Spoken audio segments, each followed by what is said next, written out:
Anyway, let's get back to it.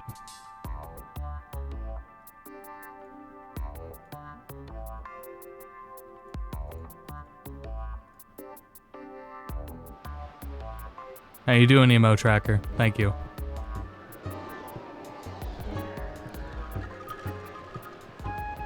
Turn our music off for a second. Let's get back to Wind Waker HD. You know what else there should be? It should be random pallets for the ship. Honestly, that's where I think, with how much customization there is for Link himself, I think it would be awesome if he could also edit the palette of the boat.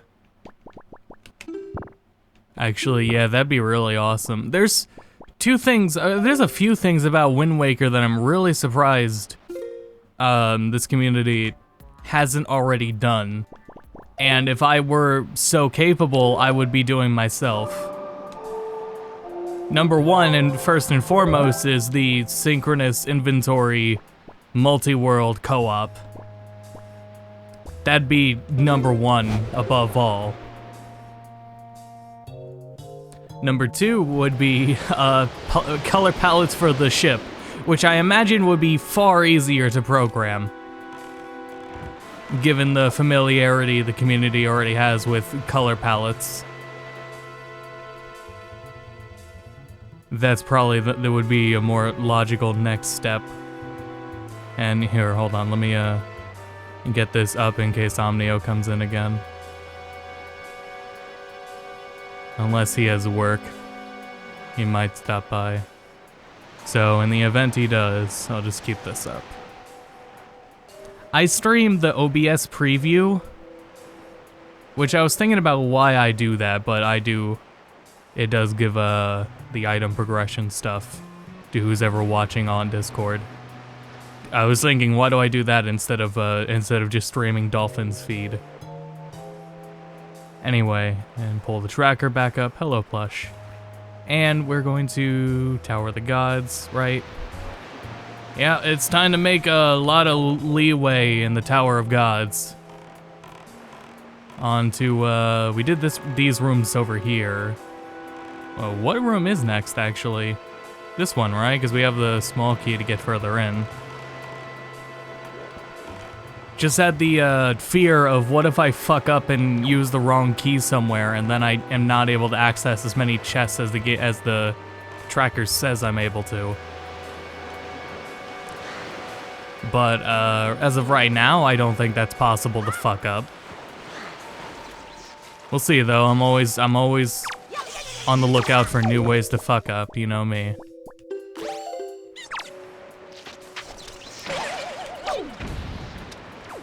I was thinking earlier, for anything Halloween related, 3 of us that currently stream on this channel, I'm actually not entirely sure why Pop doesn't have a VR anything yet, but any of us could do like a horror VR thing. And nobody has done that, and I wanna, I said in chat, like, if anyone thinks of anything, they should say it, because I can't imagine there's that many horror VR games out there, let alone good ones. So we should be careful and not have like 2 of us do the same thing.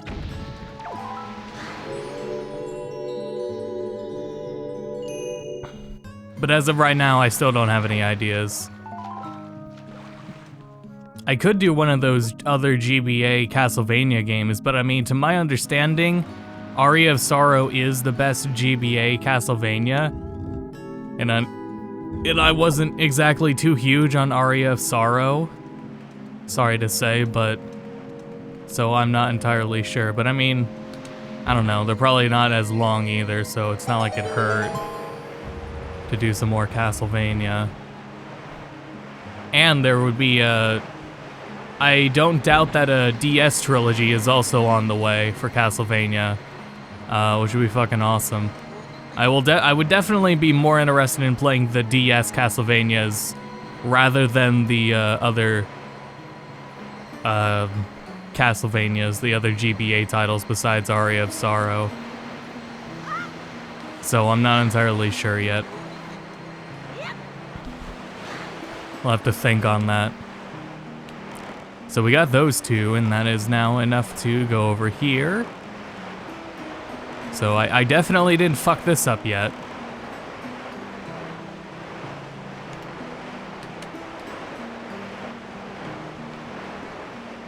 Any second now. But yeah, maybe there'll be something VR. I don't know. I tried a while ago when I first got the headset. I tried Minecraft VR because I had to.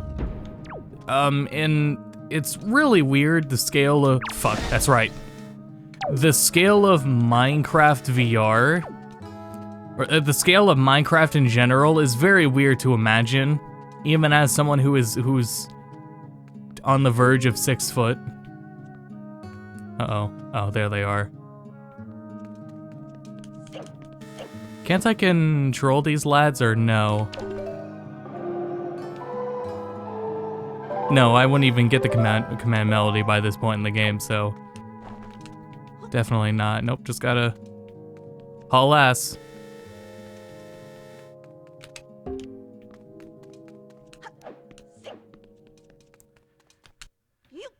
There's plenty of, like, scary, spooky Minecraft worlds, but the problem being, put this right here. The scale of Minecraft in VR is a little off, and I don't think there's settings for it. The world feels fucking massive. Because 2 blocks tall is not very tall at all. And I mean, to be fair, you do have to jump everywhere. But you jump really high in Minecraft. So it's a super weird scale into the real world.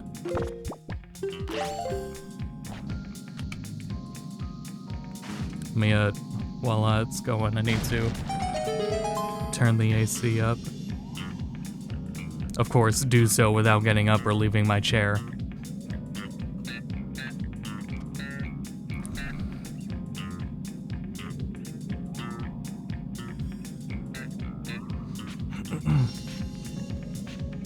Almost there.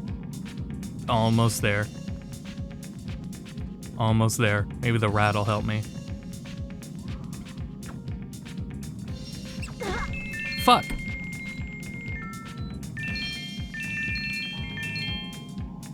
Anyway. Our favorite room.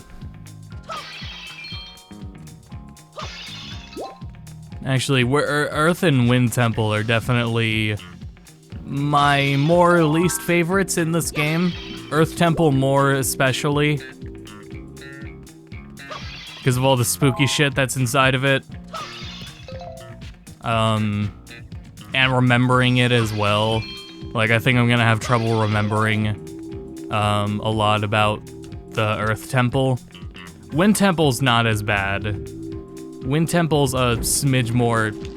Outside of that one room, the large hub room, it's pretty straightforward.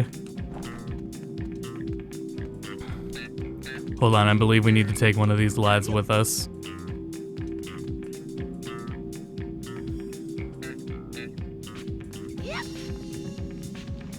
We have to hit that too, but worry about that in a moment. Just kidding, we don't have to do shit.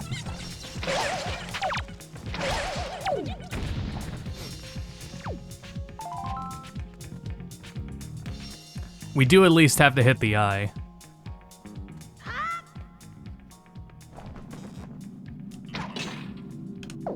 I really should have considered that inverse camera option in the randomizer.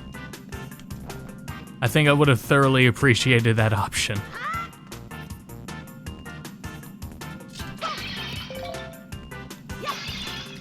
But live and regret.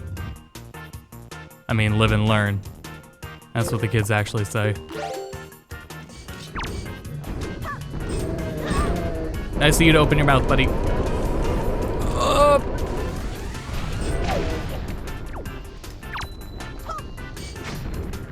Wanna try that again? Eat up.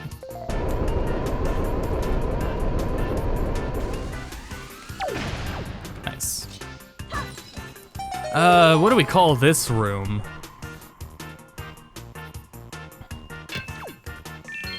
What's the randomizer gonna call it? Room with 2 statues? I'll look in a second after I get this stuff.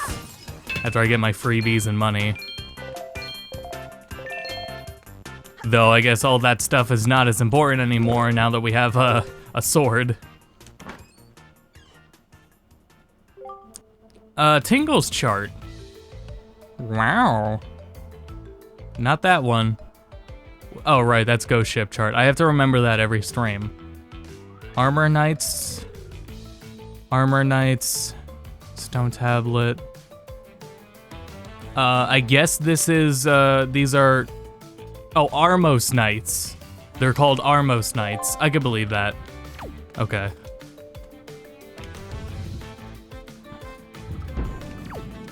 And all we got was the Tingle chart, so... I would jump if I had a leaf. Alas.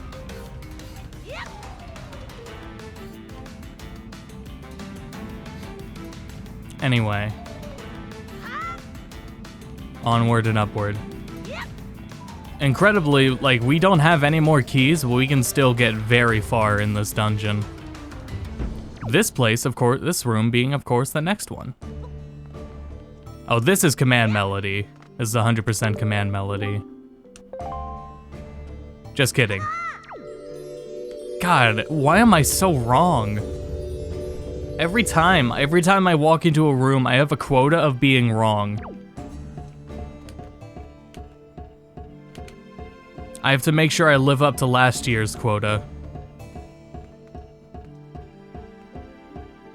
Which I don't remember, so that I can again beat the record next year.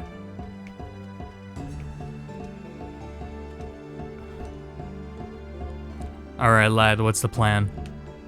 I'll tell you what the plan is. Hold on tight. Well, what'd I say?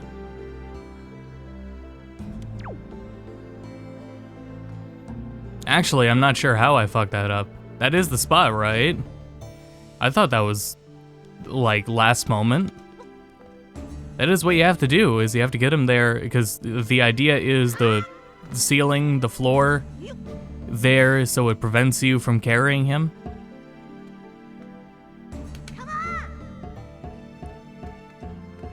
And then you throw him.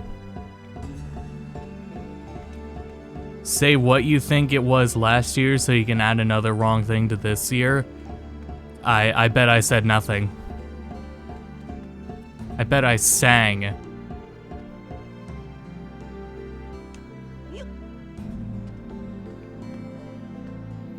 Well, that's pretty straightforward.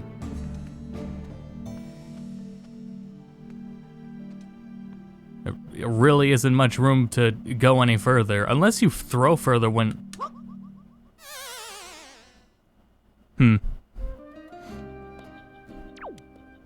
I bet I did this first try last year. You know? Add that one. I bet I did this first try last year.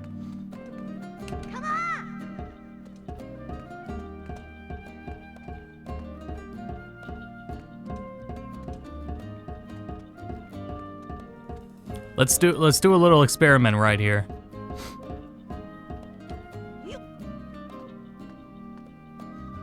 If you're playing an Iron Man like playthrough, where on death it's game over the whole game, what do you do there? Because we didn't. Oh, we did lose. We lost 1/4 of a heart. Never mind. That's not much. I don't think you get more distance when you're running.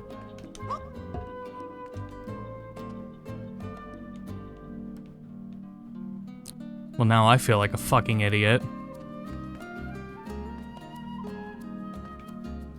Come to think of it, can I even make that jump? Yeah. Why do I...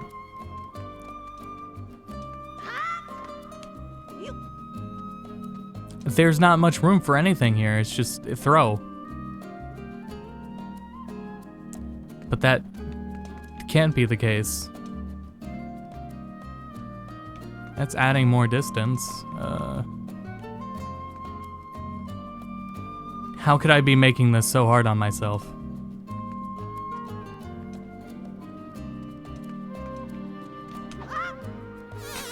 Alright, well that time is because I was in the way. I'm still clueless though.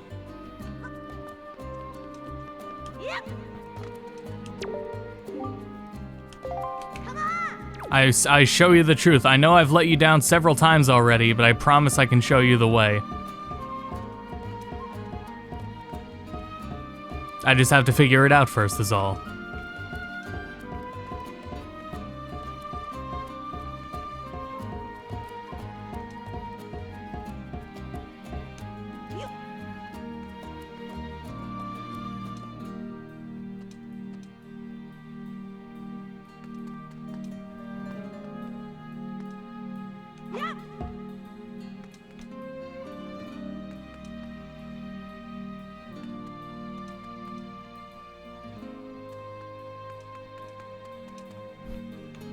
Is it spooky time?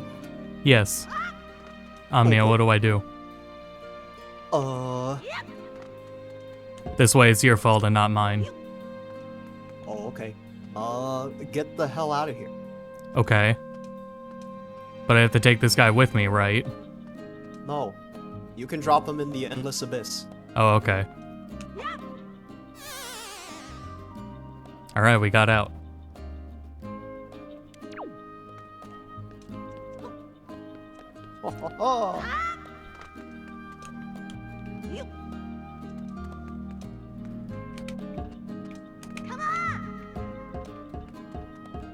No, like, I can't think it was anything more than just throwing him from that side. But he doesn't reach. And he refuses to grab the ledge. Maybe he just wants this fate. The wheel of fate is turning.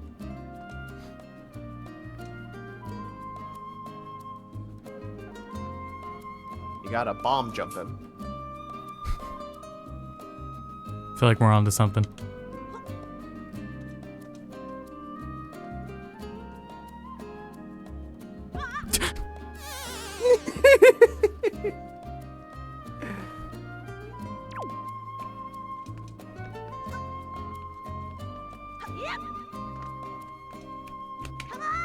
At least he still trusts me. But I guess it's just because he has no choice. Oh, he can't fall off on his own? That's good. Nope. He's magic. I thought that was part of the point. Was that you can't rush him. He's magic. Alright, well why does he fall off on his own then? Well, Austin, he's just a statue. He's not an idiot. It's a different one every time. Oh no.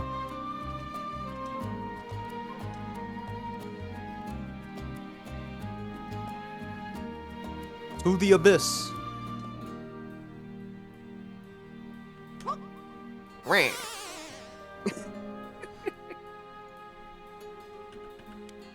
Wasn't there like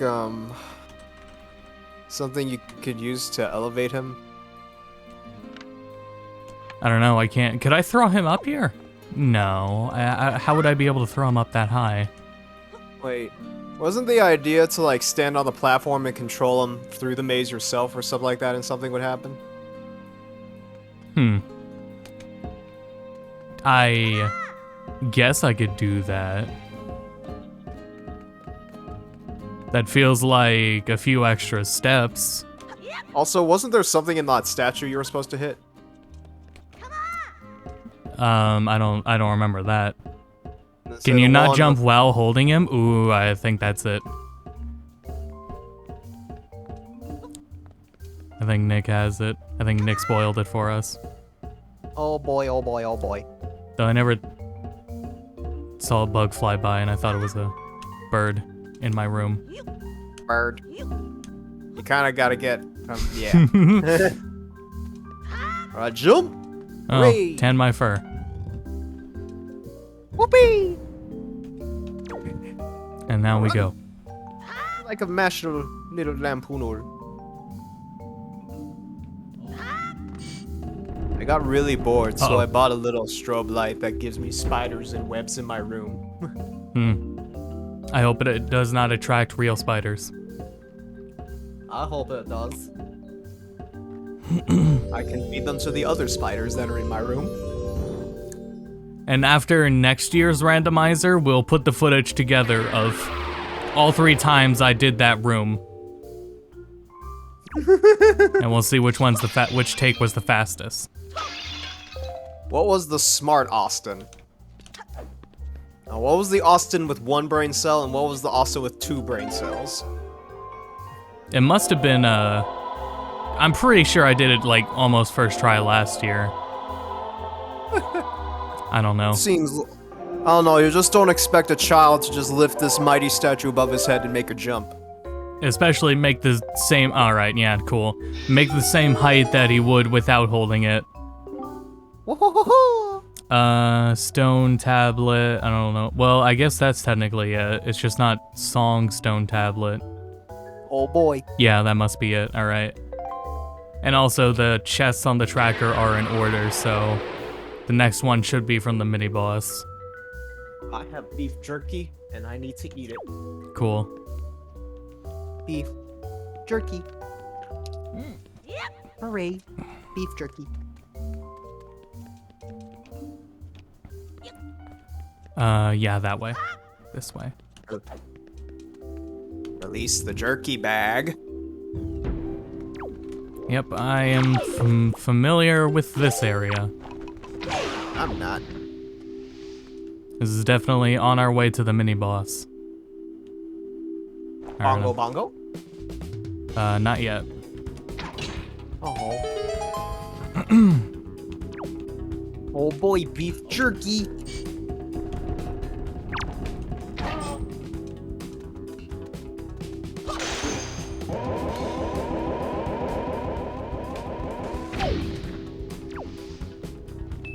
Thanks. That's my commission.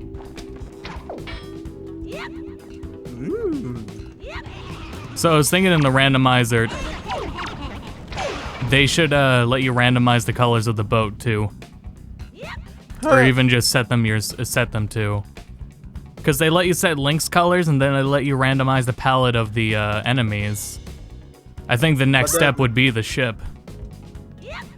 But wouldn't that just make his whole name, King of Red Lions, pointless? Yes, absolutely. They still refer to Link as if he's wearing a green tunic. So you were just gonna try and destroy this entire talking boat's identity? Yeah. Because we already destroyed Link's identity. Let's go this way first. I think it's safe to assume everyone else is just colorblind. Maybe. Maybe the boat is too. That would be really unfortunate.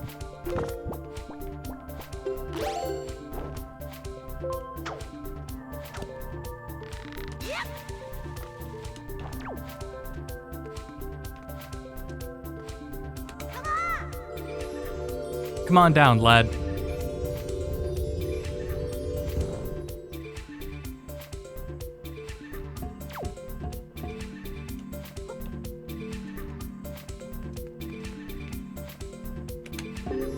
I almost did it. I almost pressed A.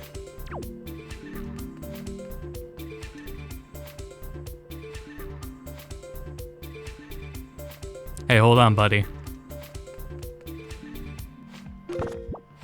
Hey, wait a minute.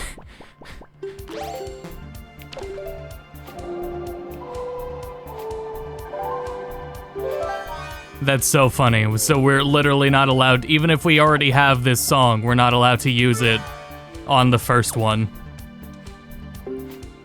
That's funny.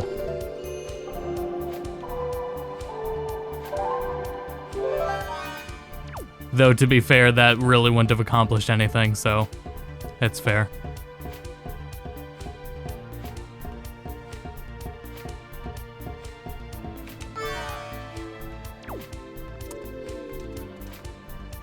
So, okay. Yeah. Link. How could you?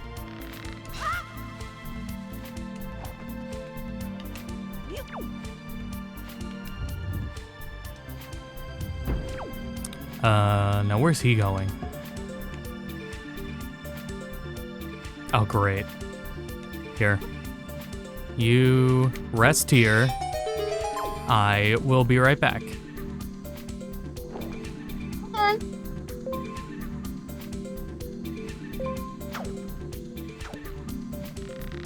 Alright, works for me, sure.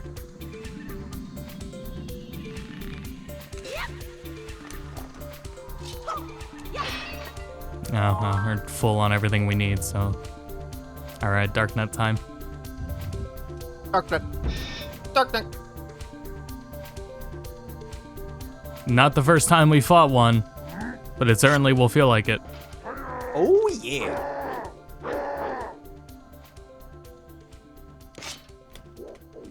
And we have the Master Sword, so... That's very funny, we get that benefit.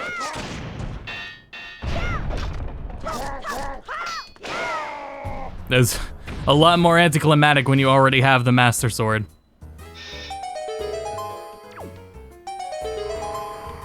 Remember how easy these things were, easy to kill in A Link to the Past? Yeah. Their most memorable reincarnation to me is in Phantom Hourglass. Oh, there was a boss? No, they were a fucking pain in the ass every time you had to go back to the castle. At least they were for me as a kid. Oh. It was a timed area. And you had to navigate a maze, and you had to do it between every major dungeon.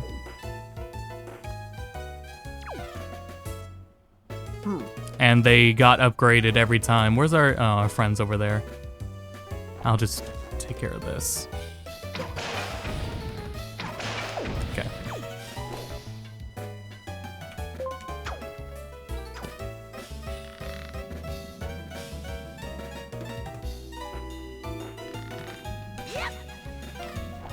All right. Who wants a bagel?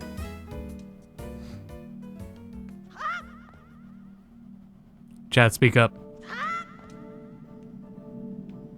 Looks like nobody wants a bagel. There you go, buddy.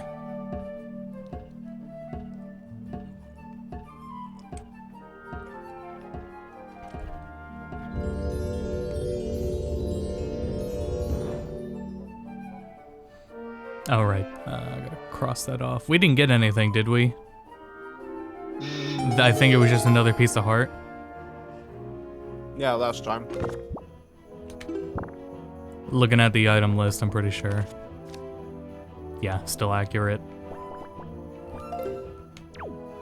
That's fine. We most certainly need the lives. All right, so I wasn't paying attention again. Good thing the door's lit up.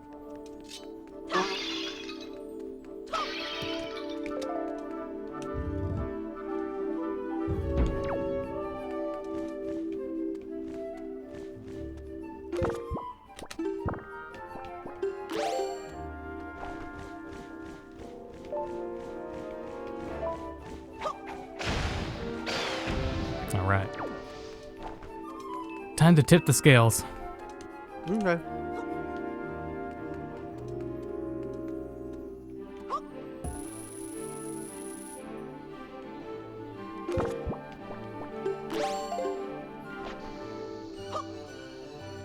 That was not my plan.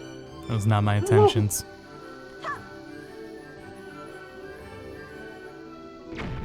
I don't think it can sync. Yeah, cool. All right.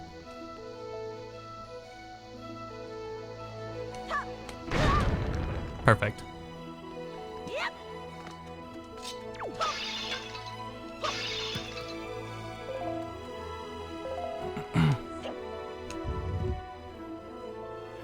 Time to play a song.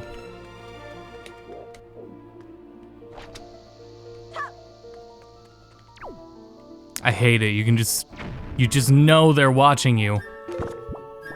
Oh, sorry, aren't you supposed to, like, stand in the middle or something? Yeah.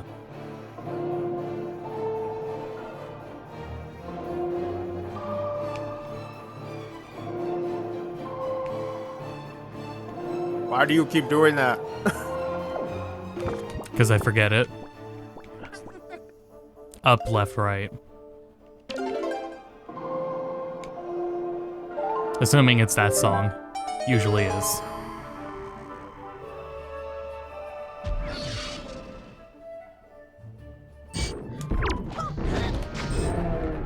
And you're supposed to open up first, or whatever.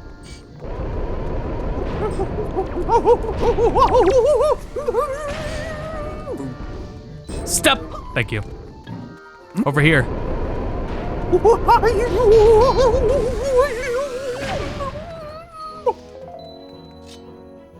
I imagine that's what they sound like. Something like that. Hylians have a wider frequency range than we do.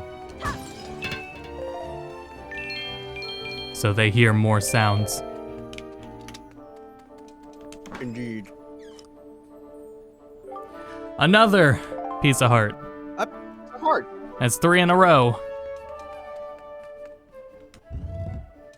I don't mean to rush the dungeon or anything, but we do have 5 other dungeons to do besides this one. And we could kind of use more keys for those ones. Or something.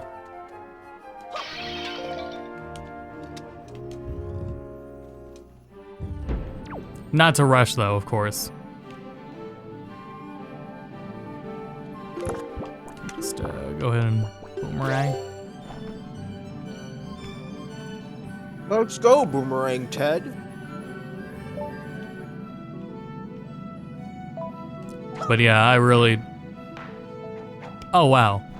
Genuinely thinking like I'd pay money if somebody could figure out and program a multi-world for this game, synced inventory. That'd be so awesome.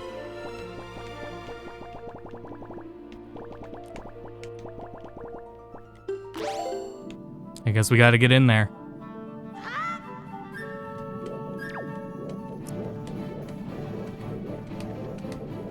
Target them, come on.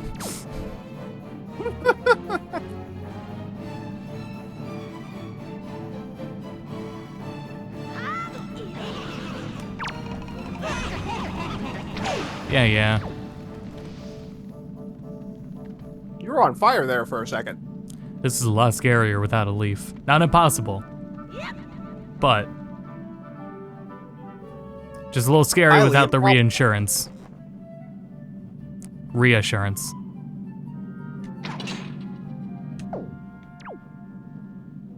What's in here? Arrows.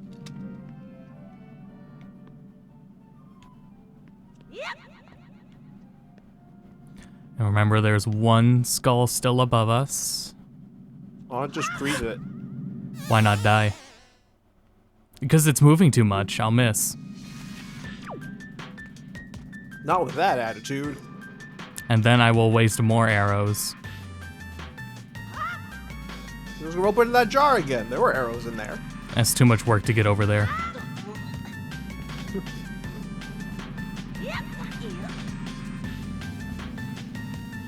Use this to keep me from falling off.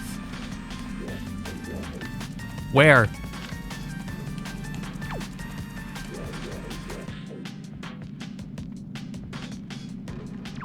I know he's right there. God damn it. Whatever. Just ignore him. That's the only way to get him to come by. Alright, what do we got? Triforce shard. Might as well be a piece of heart. Oh wait, no, we only got 2 pieces of heart. We got we got the Tingle chart. Tingle chart and then 2 pieces of heart and now another treasure chart. And that's our luck in this dungeon so far. Hold on, let me mark that one off. Floating platform room. And then top of floating platform room is our last one. Oh boy. bitch. Wow.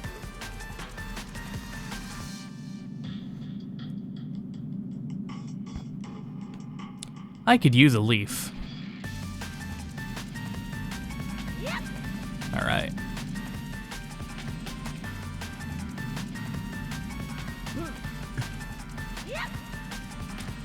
Where's the chest? Did we miss an eye? God damn it. I'm not going back over there.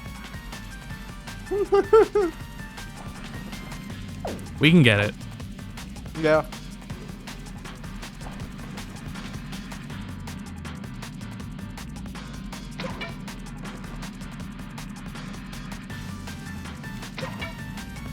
Oh no. The collision box. It says no. There we go. There you go. That collision box is a little bigger than that pillar there. Very rude. They knew. And another Triforce chart. Alright, well. Alright, float down there.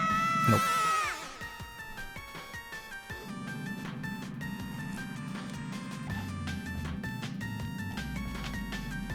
And we're done in this dungeon. Hey! Say goodbye to Tower of the Gods, everybody. We're done here. Goodbye.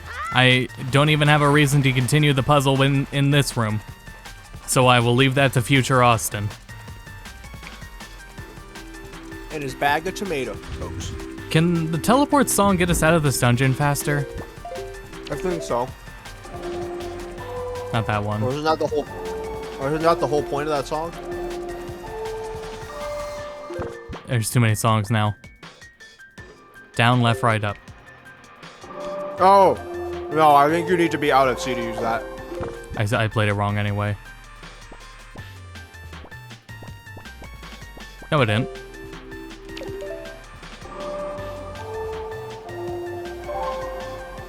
Yes, I did. The C stick fucked up again. Well, that sucks. I was just hoping it would boot me out.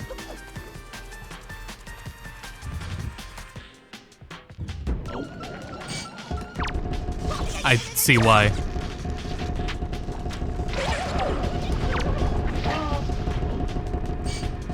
Oh, that was fast. Why'd you do that?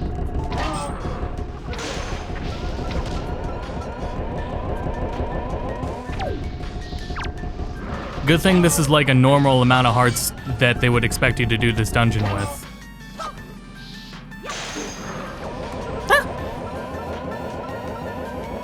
Not that anything is actually that hard in this game to require more hearts. But definitely before we go up against Ganon, I would certainly like to have more.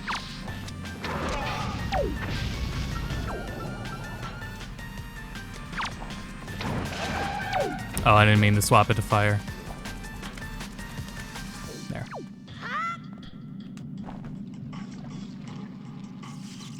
Nope. Wrong way.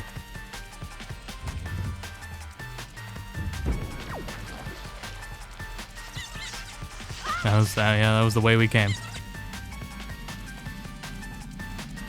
I hate future Austin. That was the chat message. That was not self-loathing. I feel indifferent about future Austin, personally. I was about to say, what the hell did future Austin do to you? That's a good question. What the hell? I guess it's only the ones to the first ones are to the other dungeons. The one with the green flames. In the randomizer, the pots are supposed to fast travel between dungeons. Huh. But there is no other one in Tower of the Gods. Well, that sucks. It's probably at the top floor. We gotta swim. The C stick, it's acting up. That's so weird. Was doing this yesterday too.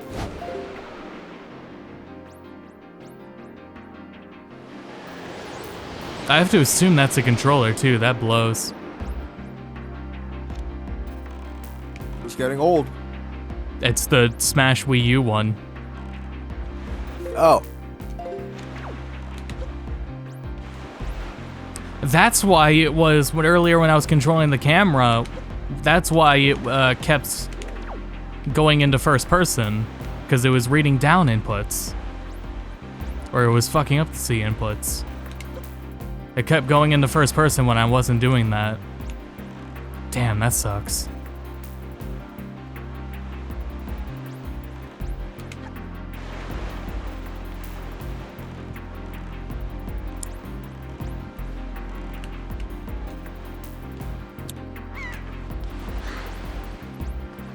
Go.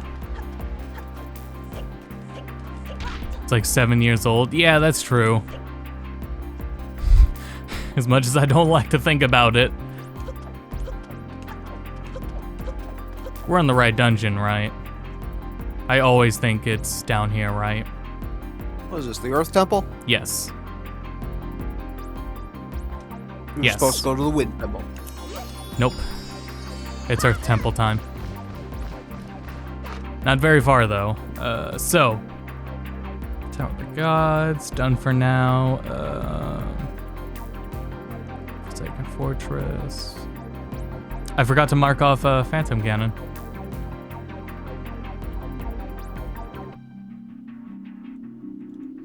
Earth Temple. Probably, do something about that.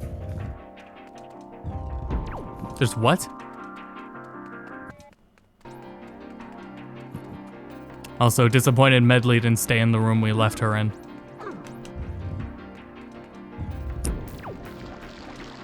Oh, hold on. I can do this now. I think that's to the Tingle chest. And I think I got that last time, too. I don't know how I'd get up there. Now that I think about it. So, never mind. Let's go. But I'm pretty sure that's how you get to the Tingle chest in the Earth Temple. Is behind one of those. So just to check and make sure.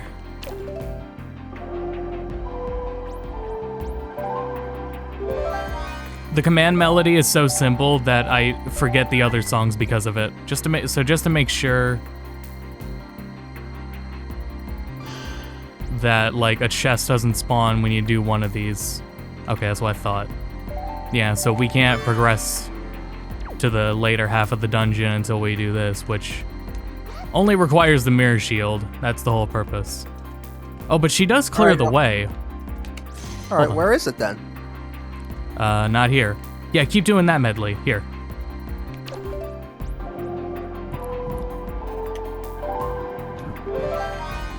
Here. Hold that. Since I already have the skull hammer when I'm not supposed to. Haha, cool. That's funny.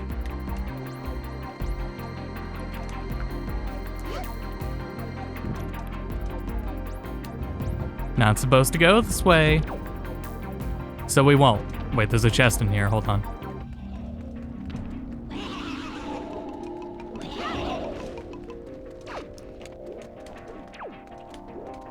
No, come back.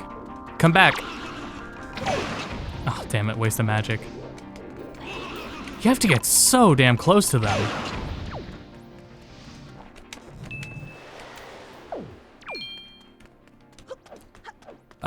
There's no, I can't help but notice there's no sunlight in here.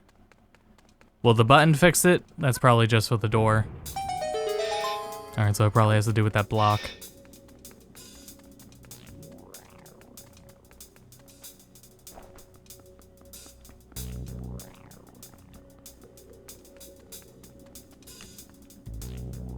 Yeah, there we go. Oh, so this is probably the chest it meant last time. Because we were able to get this one last time we were in here.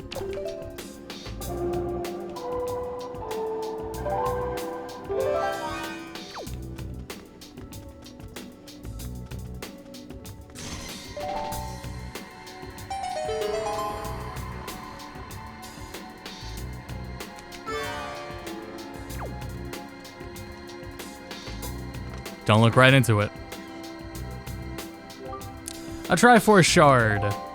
Let's see where that one goes. We got that one. Yep, looks good. I didn't mean to do that. All right. Oh God, I looked right into it. Oh God, let's go. Book it.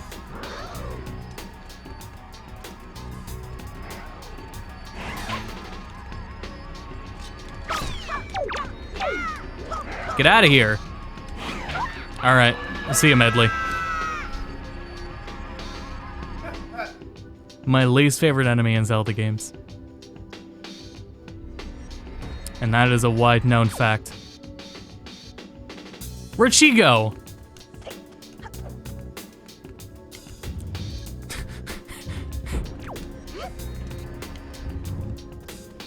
Anyway.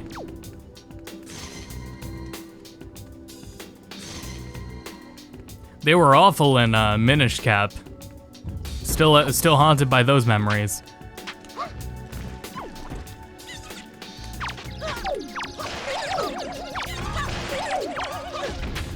I don't know why those purple ones aren't electrocuting yet.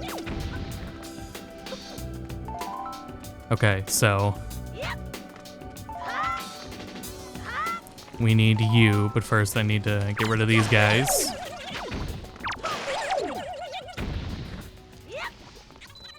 And we need to burn that, and let there be light.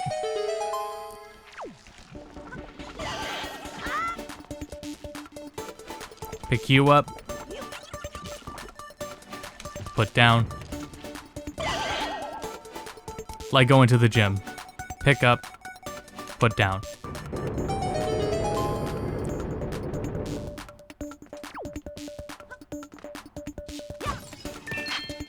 Oh no.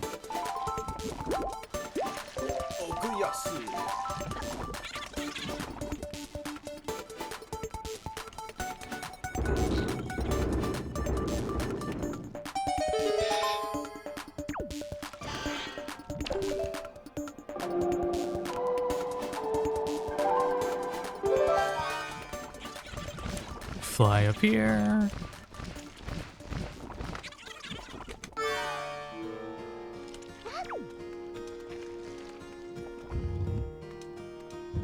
All right.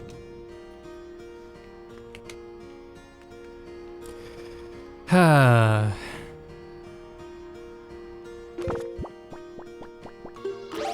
wonder what the best way of dispersing of these hands is. Here's a treat for you.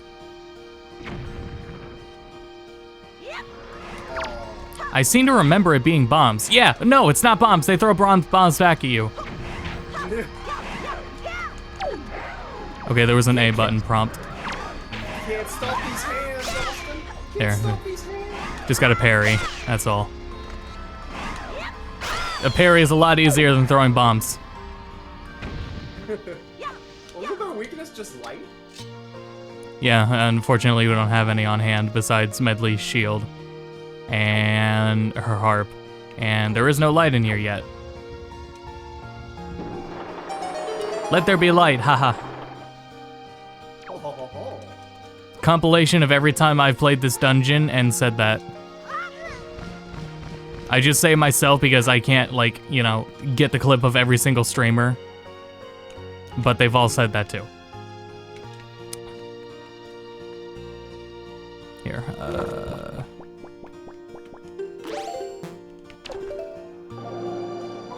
Let There Be Light is probably has a TV tropes page in and of itself.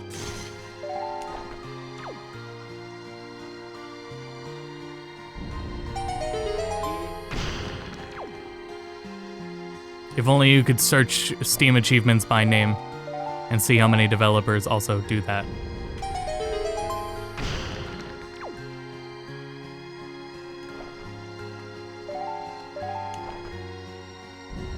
And this is the warp pot. I don't know where the warp pots will take us. Apparently. To a magical land full of beans and jelly. Hopefully. Nope.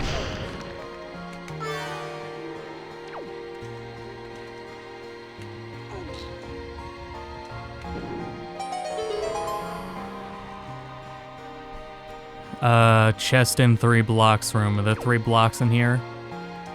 Yes, there are. Oh boy. Oh boy, oh boy, oh boy.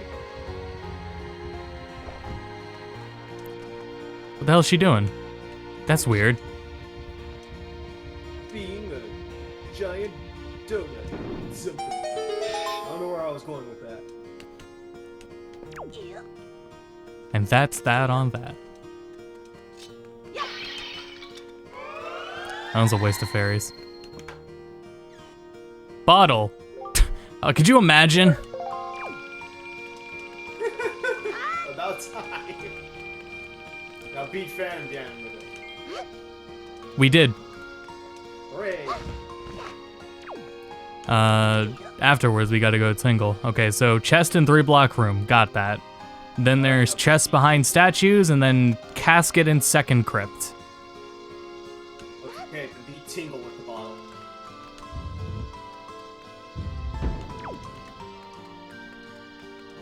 Get him, girl.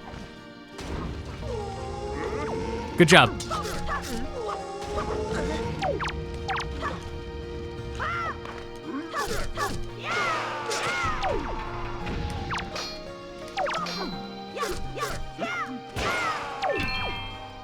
Money, money, money, money. We can afford a whopping 1 treasure chart, but that's enough for us to see if we actually need the to get the Triforce charts transcribed. I was curious. No, leave her alone. I promise she's fine. Yeah.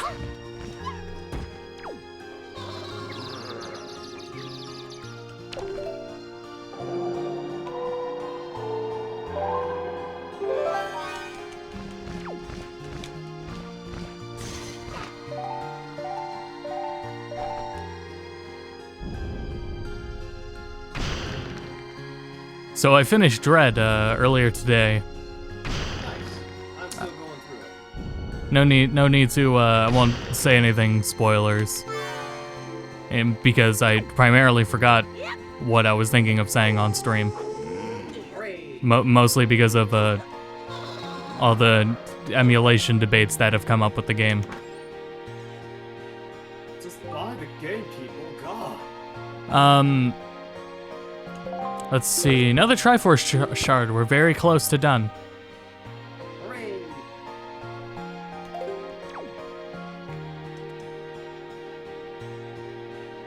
I thought I was mainly gonna praise the animation because it's I think it's the best animation in the Metroid series, and that kind of says a lot. Given this is how much the series isn't like necessarily narratively light, but the narrative will take its place on the sidelines for the sake of the gameplay. That's what is great about Metroid. Oh, I don't know about that. I'm pretty sure Stam is just staring bluntly at said bosses, and then it just like charge beam, bam. Yeah. So anyway, either way, more to the still to the point, the animation is super important for a character who does not talk, and all of her personality has to be read and interpreted through how she looks and her animations. I think it has the best animation because of how character-rich the animations are, not just in her as a character, but her as a character in the suit, and how well she moves in it. But there's something about how she's animated in Dread where the weight of the suit is still oh my god, is still conveyed through her movements, and it's fucking awesome. It's such good attention to detail, because they both at the same time, it's really hard to do this, at the same time they nail how fucking stoic she is, at the same time as nailing like more about her, and also that the suit's not, you know, that suit's not fucking light. Ow.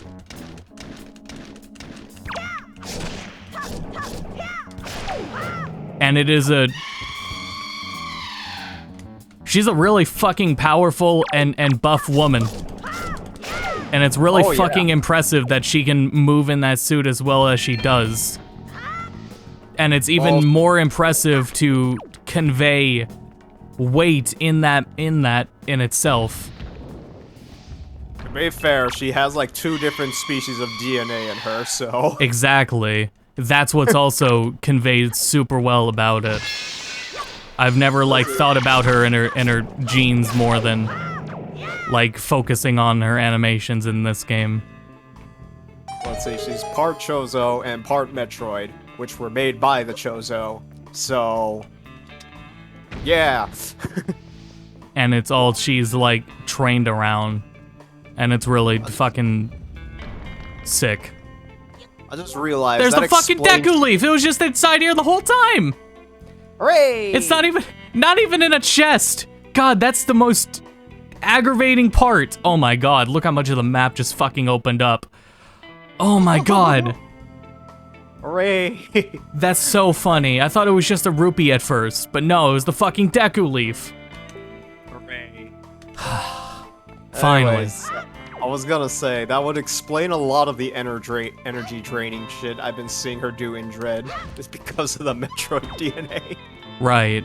So it's just, they did a fantastic job in the animation. Yeah. Touch the brain, get superpowers. Most of the time when I think like, when I think of the animations in other games, say Other M focuses like how fast and nimble she is, but that's just because that's Team Ninja's forte. Or Ninja Theory. That's just their forte. And then thinking like Prime, or even Samus Returns, that's a lot more on the stoic side. And then Dread forges a really fucking solid balance in everything she's supposed to represent. It's just really fucking impressive. Do you think she's got a 6-pack or an 8-pack? We'll have to find out one day. That'll be due for the next game. Get on it, Mercury's team.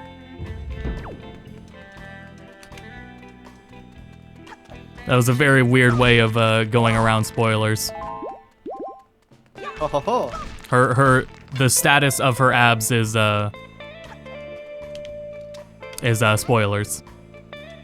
Oh boy. Alright, goodbye, Medley.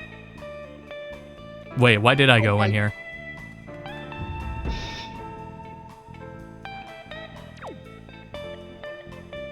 Why did I go in here? Can I get out? Maybe. Hopefully I can. I was not. I really wasn't thinking.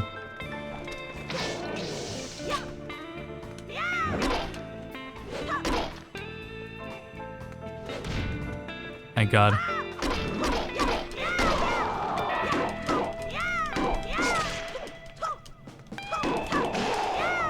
Alright, cool.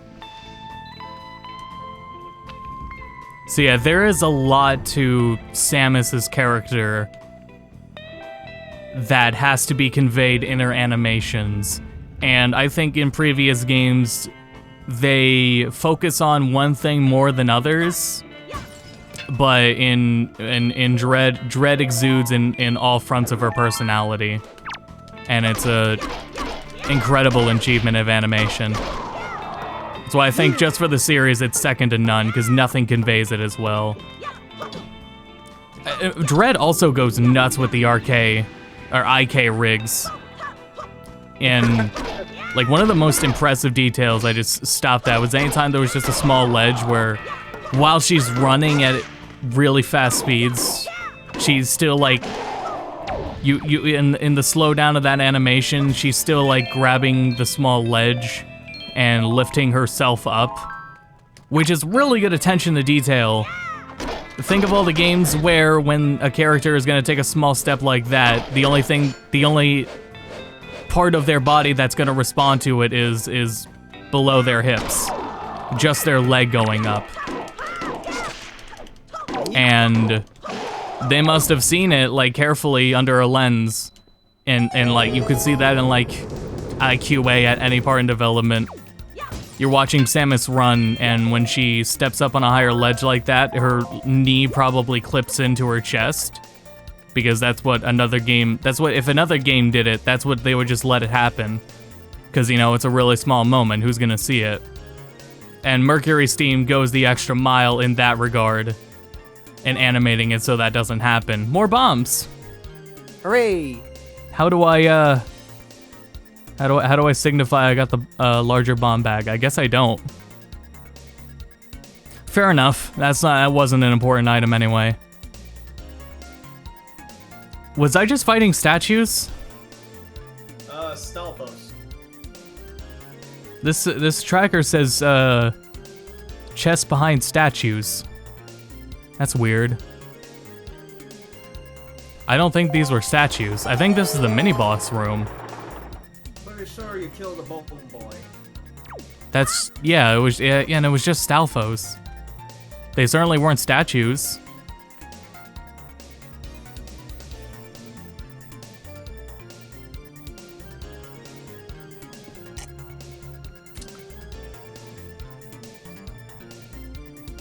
I guess I'll just mark chest behind statues.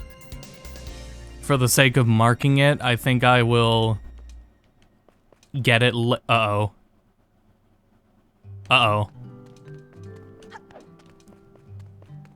Uh-oh. I'm soft locked. Oh no. I don't have the mirror shield. I can't get out. Well.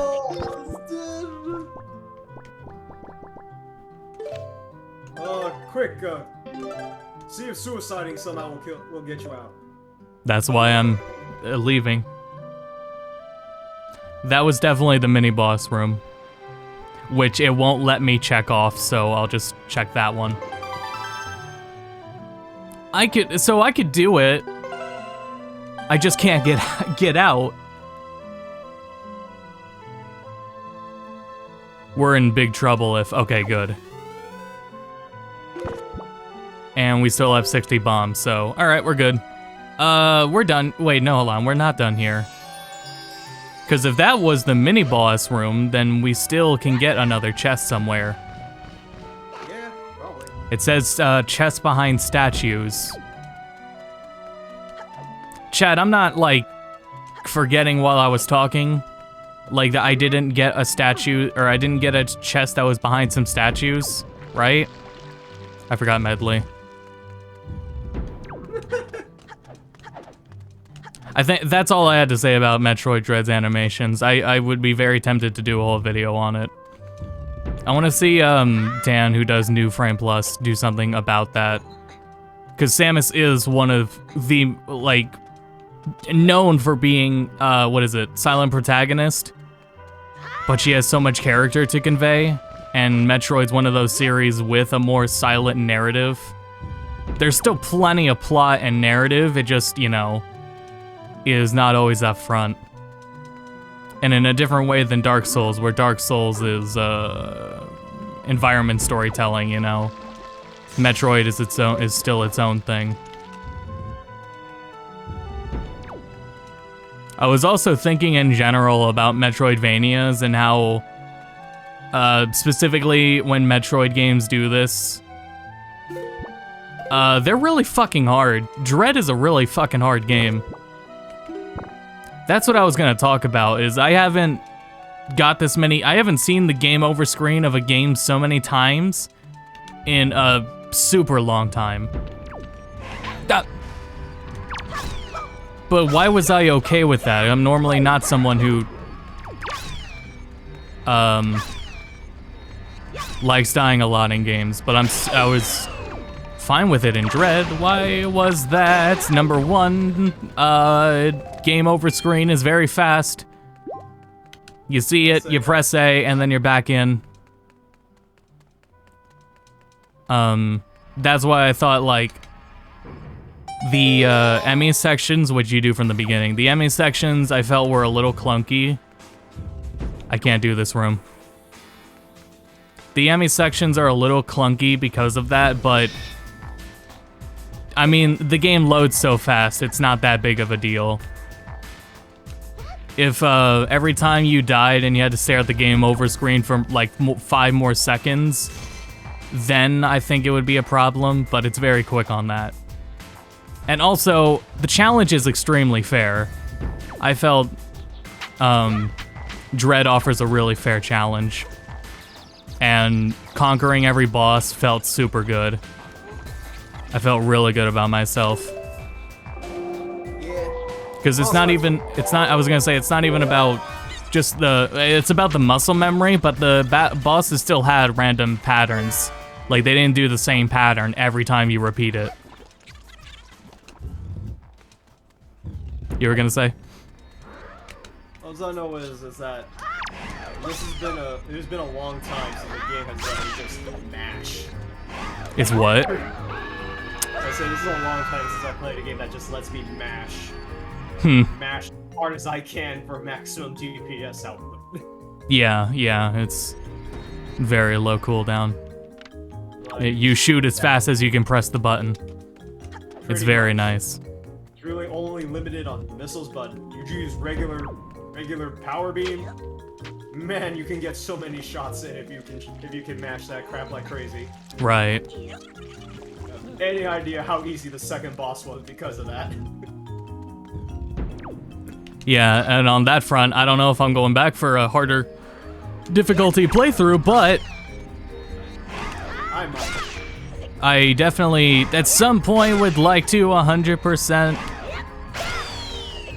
and get more of the gallery stuff that you unlock, just like it does the same thing as Samus Returns.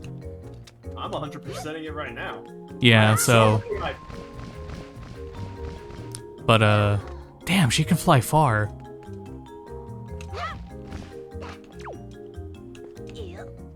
Yeah, Mercury Steam did a good fucking job. These are really happy with what they did. It is good. I would say the one complaint I had, I feel as though finding some of the secret stuff was a little too easy because of how they did it with the map. I felt some of that, and then I felt also that when the game, in this game in particular, in Dread, there's a lot of stuff, especially upgrades, that are just straight up not handed to you for free. Even when you can see the item capsule, you still have a ways to... Oh, I just went into the soft lock area again. Damn it. Oh. But yeah. You have to earn everything.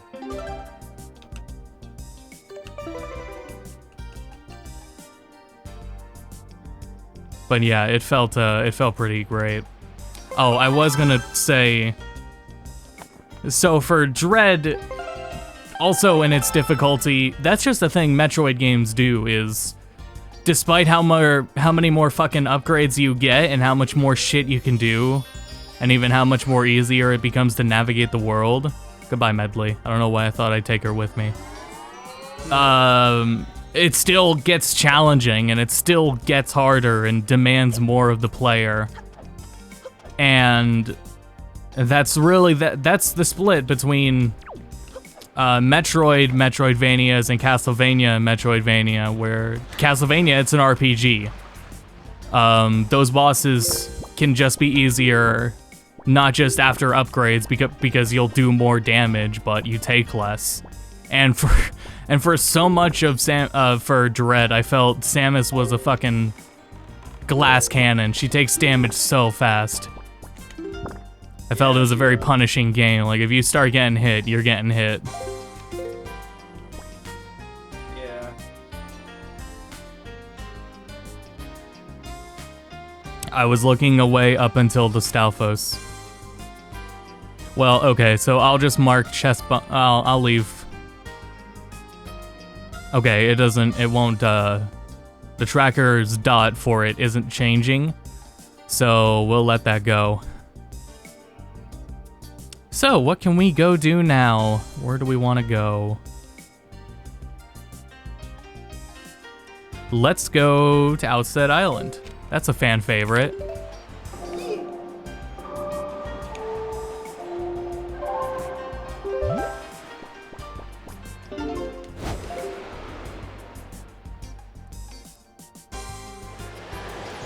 And it does that, it's that very specific difficulty too.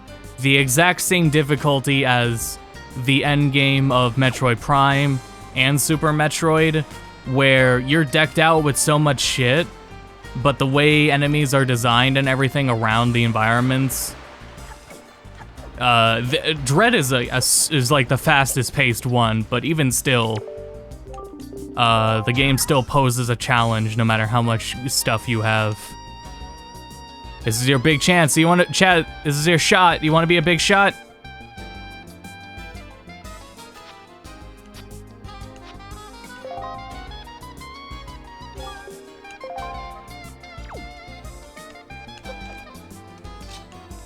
Anyway, I can't. I will never look at spam again. Spam the same way again. Now is our chance to be a big shot. Anyway. And that's why I'm like a little more particular on like playing the other Prime games. There is only so much of that I can take. But to be fair, Prime is still a great balance, I feel, and Dread is also just a fair challenge.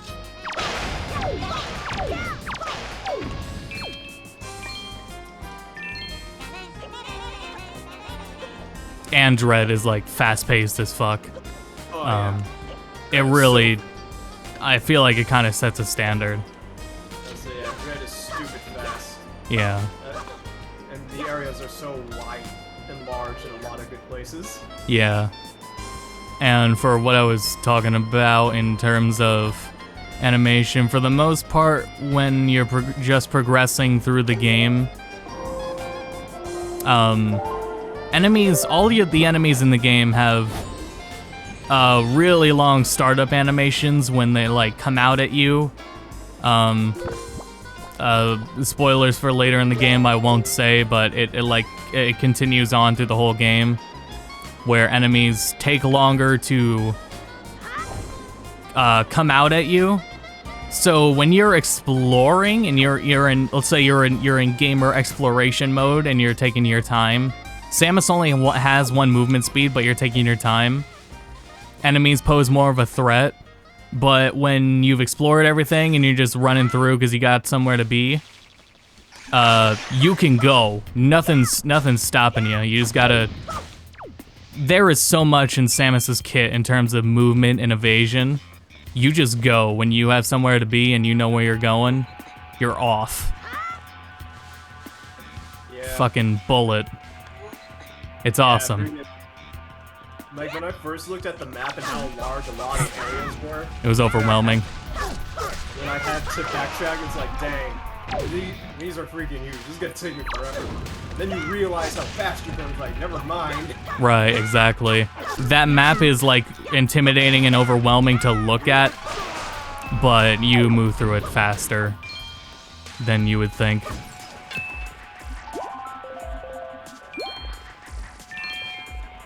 Can't say though, it kind of sucks backtracking to certain sections when you have to use the teleporters or the rails. Right. That load times kind of suck. Yeah, when between areas, the load time's a bit much. Where is Where? I guess I passed it. I must have passed it. Whoops.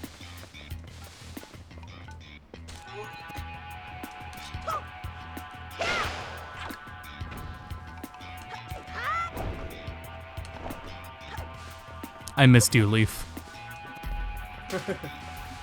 Leaf is love. Leaf is life.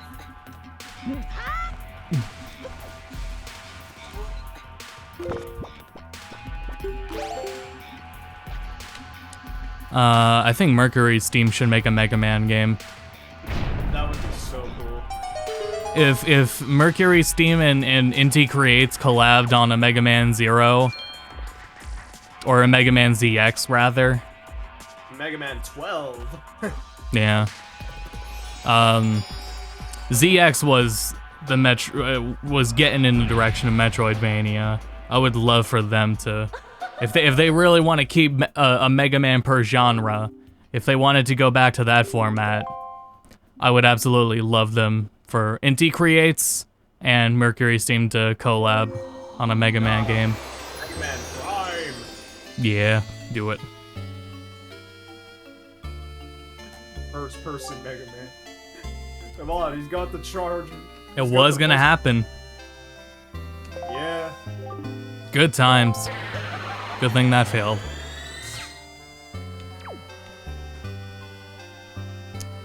Still no bottles. What did she just give us? I don't know. I wasn't paying attention. I think it was just rupees. Oh. Yeah, probably. That has been this game indeed. I'm positive or a piece of heart. She gave us a piece of heart. A piece of heart. A piece of candy.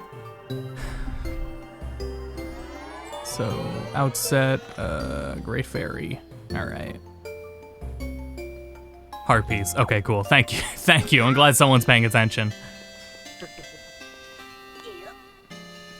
Let's head off to Tingle and find out. We got plenty of places we can go, but I want to find out about these Triforce charts.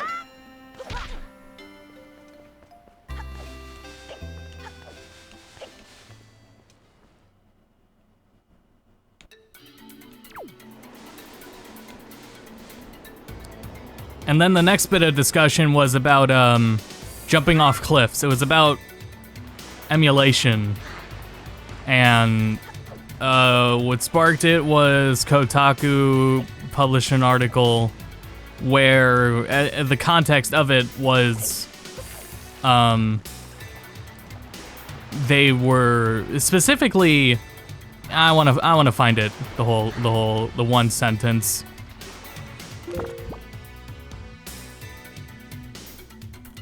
Let me find it because it's still trending on Twitter, right? Yes. Wait. No, Luigi's trending. Good job, Luigi. Hooray, Luigi. Let me just find the article real quick. Okay. Headline, Metroid Dread is already running great on emulators, which, that's fine. Let me find the line from it, though, that was, in question. I'm trying to find someone who took a screenshot of it so I don't have to fucking click the link. There it is. Just kidding.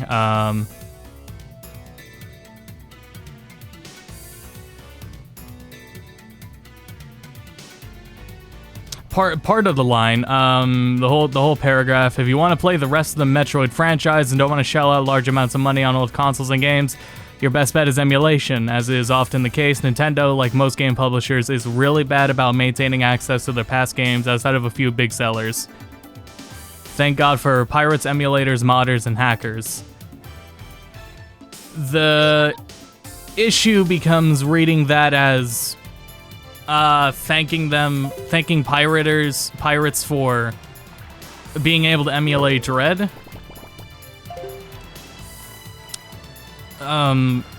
Emulation and pirating go a long way together. You don't need to pirate Dread to emulate it. And whatever you do with your and the point of emulation in the first place, part of is yeah, like that article said, is preserving games, and that's what I was gonna talk about. Was preserving games, right? Let me tell you, with this, Wind Waker's a perfect example, right? What we're doing right now, I'm playing Wind Waker in Dolphin, modded the ISO to have the randomizer, change the colors, randomize colors. This is my Wind Waker ISO. I ripped this ISO with my copy of Wind Waker. It is not by any means true that if you own a game, you're allowed to download a copy of it online. That is not true at any stretch of the imagination. That is not legal. You cannot download the game and then tell your ISP, oh, but I own it physically, so I'm allowed to download it.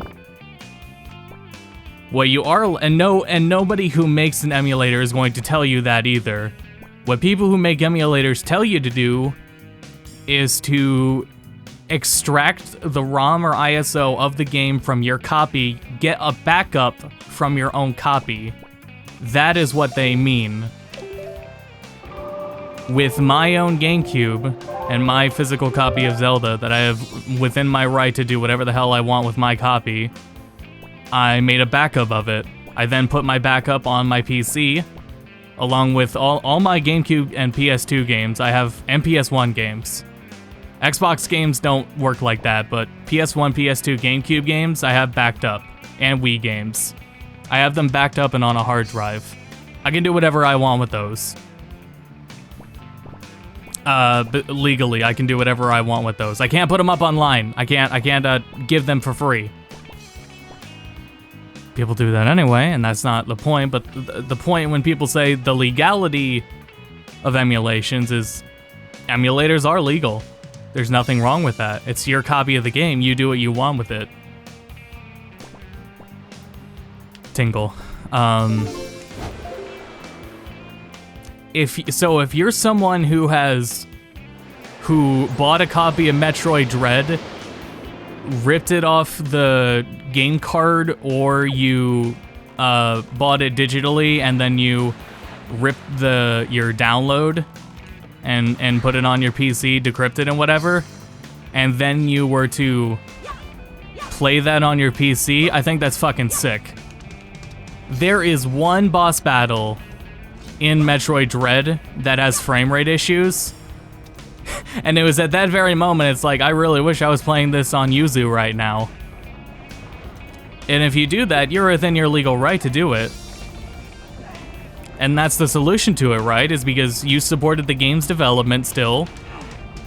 You supported the game's development and you got to play it in the best of ways. Emulation and pirating are not mutually exclusive at all, by any stretch. You can emulate without pirating. I don't care if you pirate. I most certainly don't care if you pirate. All I care about is distinguishing that difference. You can do whatever you want with your copy of a game that you bought with your own money. Talking about pirating is a very different discussion. No, I don't have the money. Sorry, Tingle. Alright, let's see.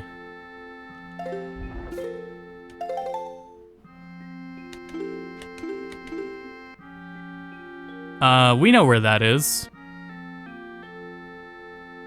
That is, I have no idea where this is. Yes, I do. Yeah, okay, so confirmed. Confirmed about the tracker. 100% confirmed. The top left dots to mark where the charts are, that does not say their location. That has nothing to do with their location. Because this one is at it's the island you go to for the trade quest, Great Fish Isle. This is Great Fish Isle in this map. It's got a big fish. So that's 2 south, so we'll just head over there. Hold on, C chart there.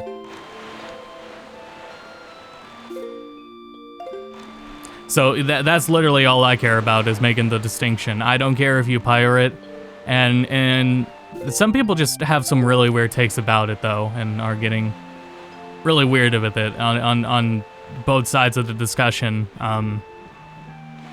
It is true that pirating, the Metroid series in general, part of it requires some historical context. The Metroid series in general has always sold like garbage. That is what it used to be historically known for, was how bad the Metroid series always sold. That's what the series used to be known for, despite being one of Nintendo's larger series. Metroid games always sold bad for one reason or another. The reasons it's always historically sold bad, it had nothing to do with pirating. So I would still not worry about it. I also wouldn't worry about anyone that's gonna read a Kotaku article and think, alright, I'm gonna suddenly go out and pirate it. The series has never historically sold bad. Fuck. Due to pirating. And Nintendo knows that. I mean, well, okay, we can say they know of multiple reasons why it's failed in the past. Oh my god, another chart. Like a Metroid game now, I think the timing's good for it.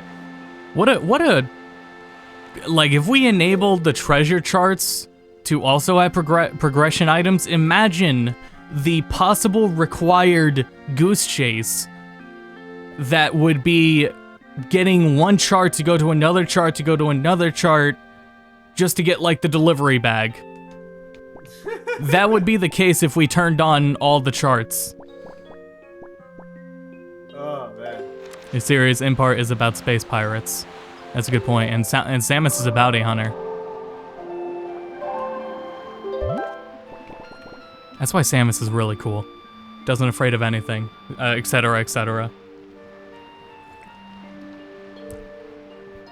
Anyway, game preservation is also really important.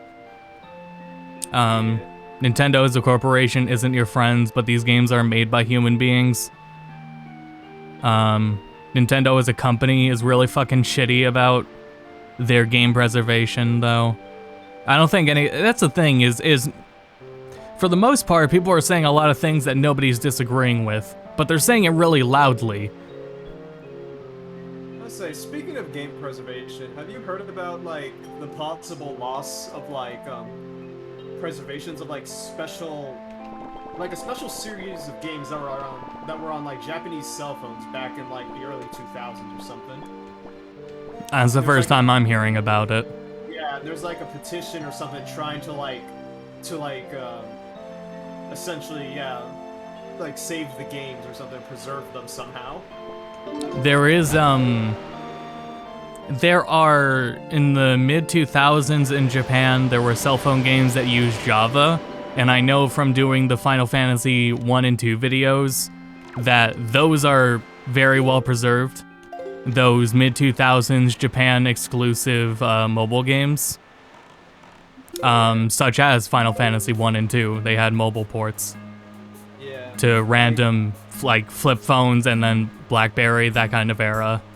But right before smartphones. Those are preserved, so earlier stuff than that must be what that's about then. Pretty much. Like, I'm pretty sure there was a video on it on, like, Did You Know Gaming or something. Yeah. I haven't followed them in a while, so that sounds interesting, though. Yeah. It was released, like, 2 or 3 months ago, I think. So yeah, there was, like, a bunch of games on there I never even heard of. I'm like, holy crap.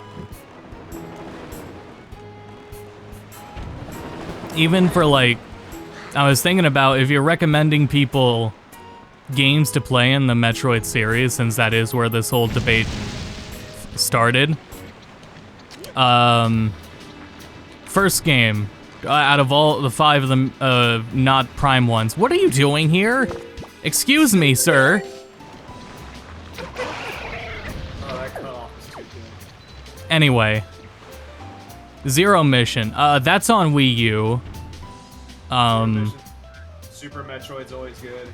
Yeah, that we're hold on. I'm going somewhere with this. If you oh fuck, that's already lost. Why aren't the vines going down? And with Zero Mission, you're gonna need a Wii U if you want to legally access Zero Mission, which is the remake of the first game. But that's where you would start in the series in chronological order. Metroid 2 honestly, even if you do or don't have a 3DS, I would still recommend AM2R, the fan remake, as a better alternative. Also something Nintendo shut down, but you can still find it. I would recommend playing AM2R over Samus Returns on 3DS. Super Metroid's on Switch, so you're actually good on that front. Fusion, GBA, also on Wii U. Don't have Wii U, well, then you're still gonna have to... Yeah, you're not gonna be getting it legally. And then... Oh, hold on, I think it just... It helps to, like, think. Fuck! Yeah. It's the Aces stream all over again. And then 5 Dread is right there. Yeah. But yeah, that's still gonna require illicit activities without spending unnecessary amounts of money. And then if you want, somewhere in there you can probably play the Prime games, since those are canon. Just different game style, though. Yeah. Genre. Completely different genre. And Prime Trilogy is supposed to take place before Super Metroid. And in that regard, you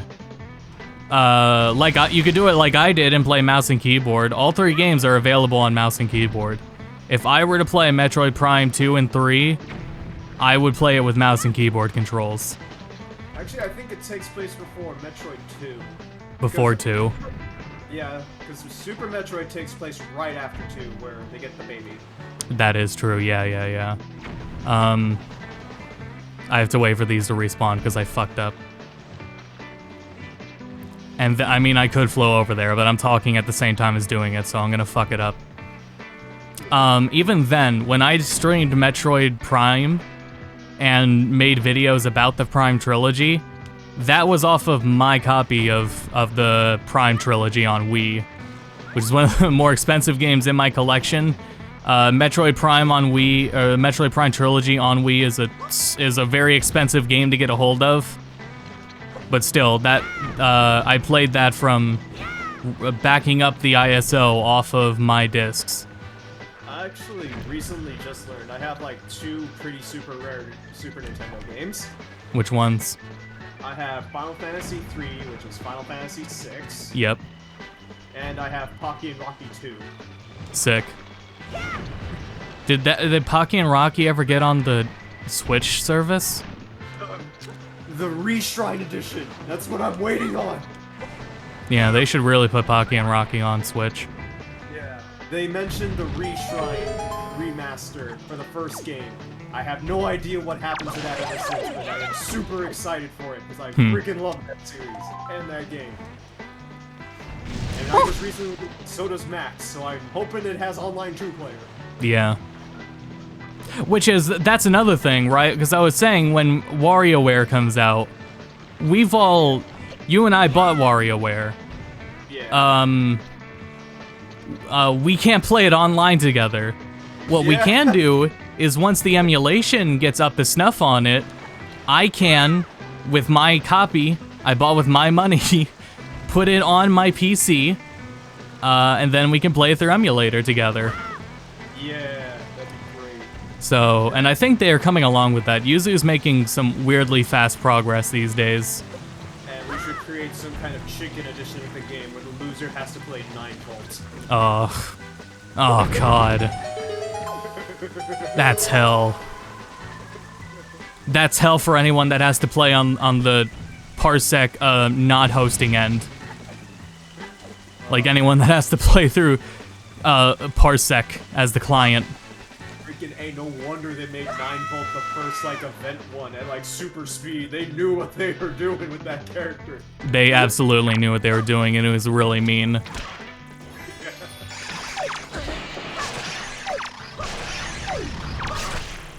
That's what I was saying when I started the... Whoa! When I...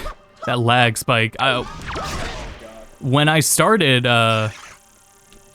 WarioWare on that stream, I was thinking of a tier list. But by the end of the game, it becomes very... When you play the other characters, it becomes very evident that some of them are worse on purpose. Yeah. I think the best one was 5 volt. 9 volts mom, whatever her name is. 9-volt or 5-volt even. Yeah, freaking the mom. And the mom too, yeah.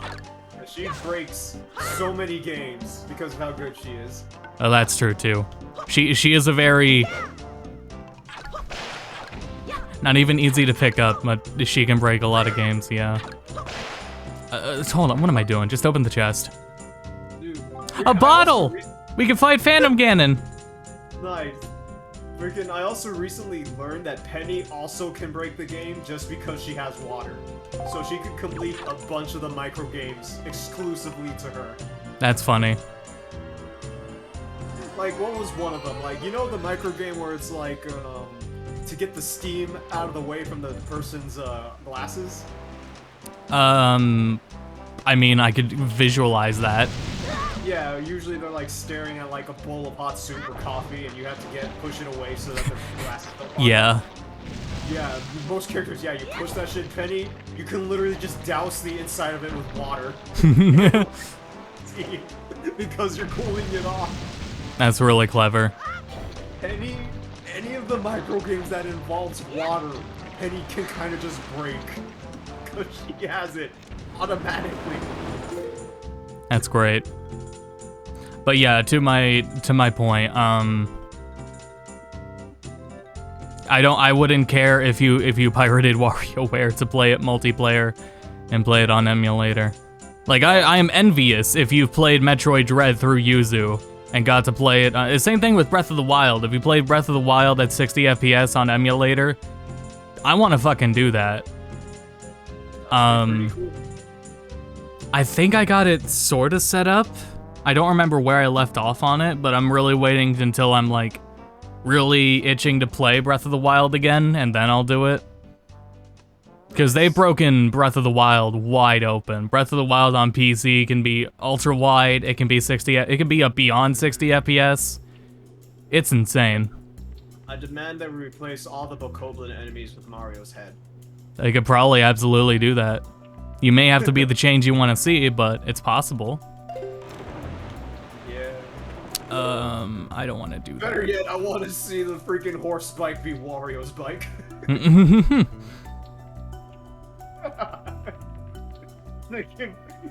Link a Wario palette swap. Hold up, is there only one small key in the entire Forbidden Woods? I think so. Wow, there's only one small key. I can't believe that I got one more song and I suddenly forgot all of them. My fucking brain capacity is embarrassing right now. Anyway. Well, let's say on the terms of party games like WarioWare, Mario Party Superstars. Yeah, and at least that one will have playable online. Aw, yeah. You have any idea how happy I am that Horrorland came back as a map? Yeah, there's the more I see of it, the more exciting it is. And that is also like another one where I know so many people that hate that map and I absolutely love it. I want to know if they're gonna tweak anything balance-wise. I'm pretty sure they're gonna have to because so far out of all the mini games that I've seen, it's been just the basic like free-for-all 1v3 and 2v2. I have not seen a single battle mini game or something like that yet, like the ones that were in Mario Party 2 and 3. Actually, that would be kind of disappointing if they didn't bring back the battle minigames. Yeah. No, they were part of the games.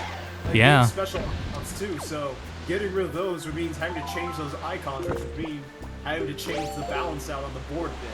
Yeah, that would change a lot. Yeah. That's interesting. I would want them to stay, but Yeah. damn. I would too. Battle mini games. Yeah, I was fine with the battle minigames. They were cool. I hope that like any of those single player ones you'd get. Like the one where we saw Max fuck up. Oh yeah. On the he was trying to swing in the water and it said go and then he just falls in the water. Classic. Yeah. I saw also one of the mini games they brought back. They brought back the one I hated the most from Mario Party 2. Which one was that? It was the freaking Shy Guy toy wind-up race. I hate that minigame. Oh, I think I saw that too. The only reason I hate it is because in Mario Party 2, there was like a single-player mode where you would like go through a gauntlet of like all the minigames, which was like a pseudo-story mode.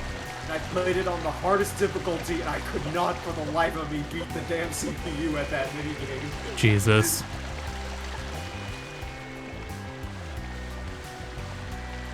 I fucking hated it.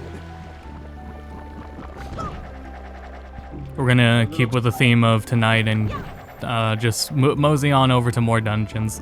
There's so much we can do on the map now, but we're gonna do all the Forbidden Woods. Yeah. Might as well. Have you even beaten the boss yet? No.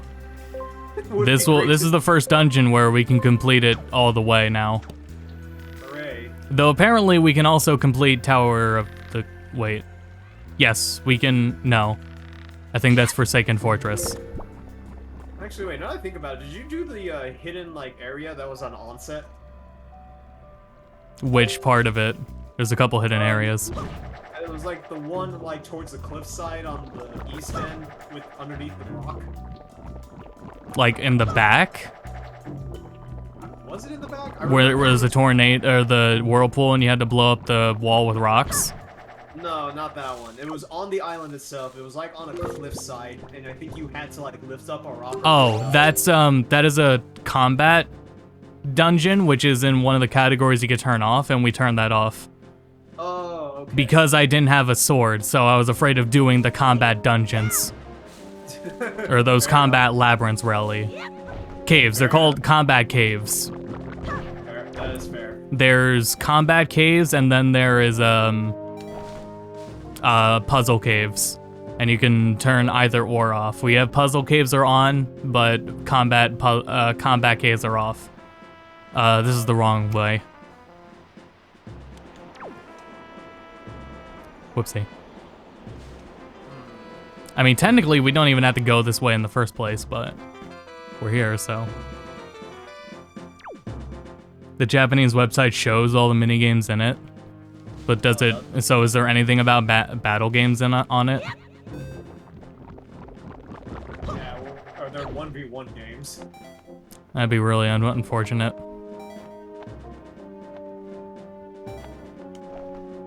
Oh, probably when more people realize that, when it gets closer to launch, I can see a lot of people talking about that later.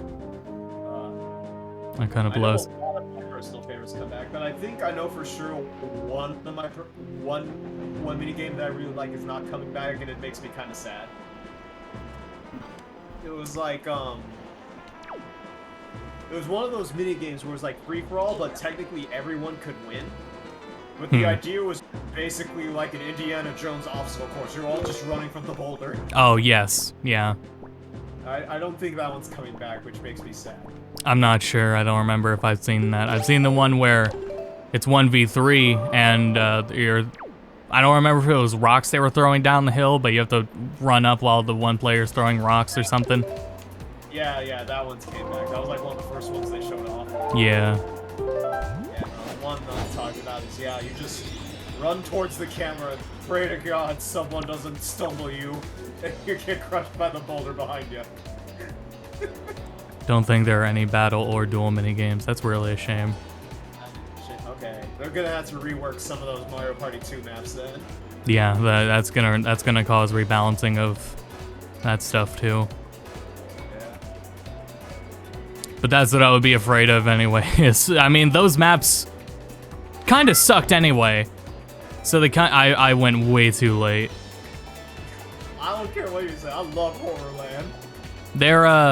That one's a little not as bad. That one's the most advanced. You had a night and day system. It was sick. The what is it? That fucking beach one. Fuck the beach. Irish ship. I remember. Yeah, that's absolute garbage. The freaking question mark was great. Yeah. There's way too many of those spots too. They're all over that fucking board. That was the point. That's if it would be cool if it didn't just set you back all the way the entire. Oh fuck! This ain't happening. At least it's not freaking Western Land and the damn Hootenanny. My God, that was the worst balancing decision ever. There's a lot of. Thank you. There's a lot of nostalgia to the Western one, but yeah, was also not like a well-balanced board to begin with. No! Hootenanny was terrible! Why did they put you before you entered it? Oh my God, never again. Spaceland is fun though. Spaceland, it can be. Yeah, you got the setups to like catch the high-speed chasers, and then there's the beam of death that everyone tried their hardest to avoid. No, fuck the chasers.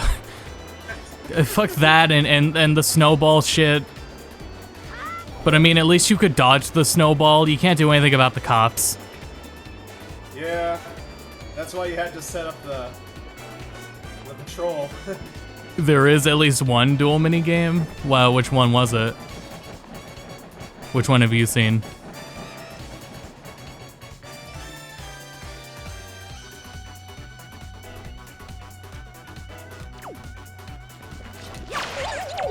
That would be interesting if there was something for it. But also, this pot's already open, so there's that. I wonder if I ever had to travel to any of these dungeons in the first place. I wonder if, because this green pot was already opened, I didn't have to open it. What if they were all opened like that? And I could have fast traveled between all of them in the first place. No way, I tried that. I just hopped right out. That's right, never mind. Doesn't activate, it shouldn't activate until you first access it. TikTok Pop?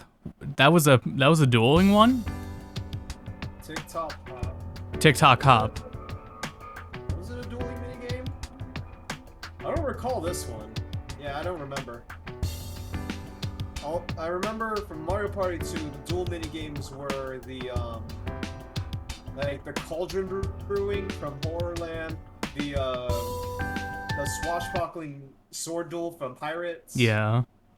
The chicken game from Spaceland. What's the new one called? I'll just say Mario Party Switch. I thought it was just Mario Party Superstars. Yeah. Yeah, it's there. It's in the new one. Okay, so there are dueling minigames in Superstars. Hooray! Huh. Just one. At least one, yeah. There are battle games, I think they're listed as standard free-for-alls. Interesting. That's weird, because the whole point of those games was to bet money. Right.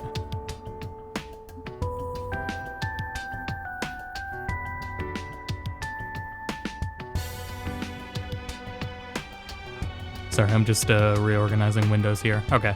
Anyway. First chest. Oh boy. Piece of heart. Piece of candy.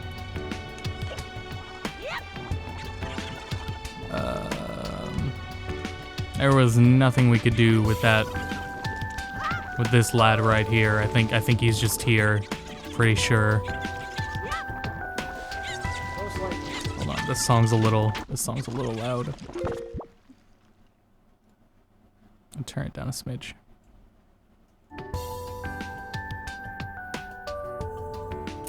First room, check. Inside Hollow Tree's mouth.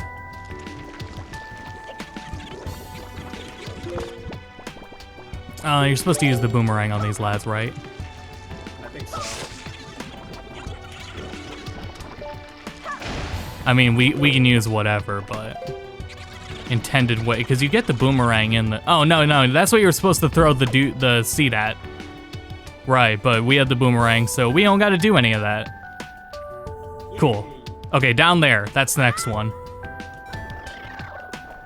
You.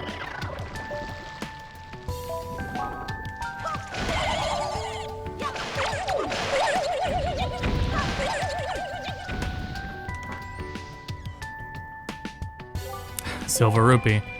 Whatever. Now that I know that we absolutely, in fact, do need to get Tingle to transcribe our charts. Decipher. He needs to decipher. I think transcribe still works, but the correct, accurate terminology is decipher. He has to decipher the charts. And he absolutely has to do them. Otherwise, they just will not show up. So, we know that now. So, yes, we need a lot of money. We're gonna need a fuck ton of money in this playthrough. And it's very, very unlucky that many of our sources of money were before we got the big wallet. Very cool. Great game. Great randomizing. But it's alright, there's plenty of money in the foreseeable future.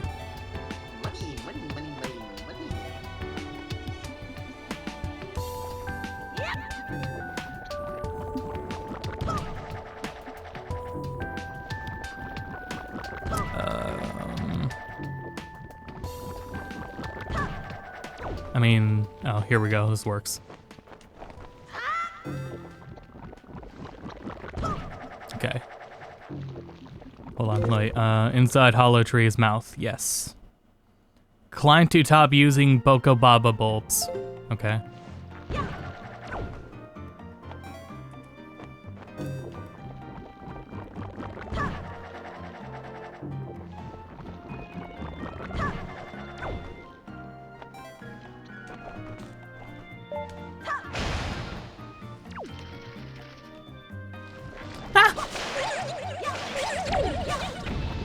I was just trying to hit the bomb.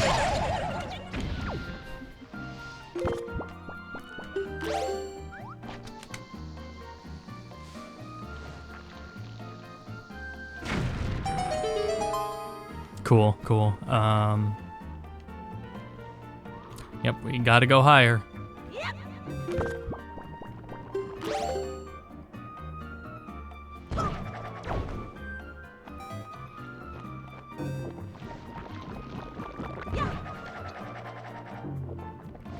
Where am I going?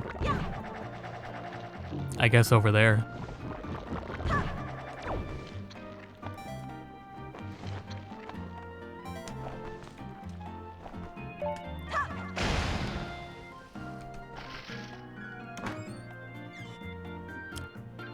So from at least what Nick can count, there's 5 dual minigames, 3 from 3 and the other 2 from 6 and 7. Interesting, they pick from the other later ones. But at least they're there, so honestly, that's a dodged bullet of controversy. Yeah. Oh no. What did I just get? Did I just open a chest? What did I just get? Can I get a clip? Maybe.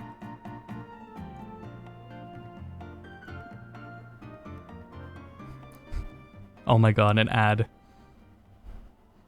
Does anyone know what I just got? I don't think it was important. And that's more or less why I forgot.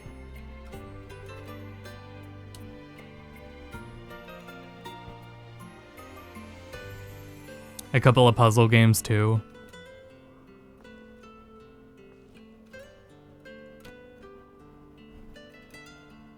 That's a relief. I am very nervous for when we find out they fucked something up about, this new Mario Party Switch. Okay, I got the clip. I'm watching the clip. I'm actually more curious what kind of RNG-based code that they created to make it to work online. Yeah, good luck. Oh, it was just a treasure chart, okay. But I mean, if the other Mario Party that's on Switch works as well as it supposedly does. It was Jesse and someone else, I think it was Cheat. Yeah. Yeah, Jesse and Cheat played it and they said it was fine, and I definitely will take their word for it. Nice. Especially at their distance.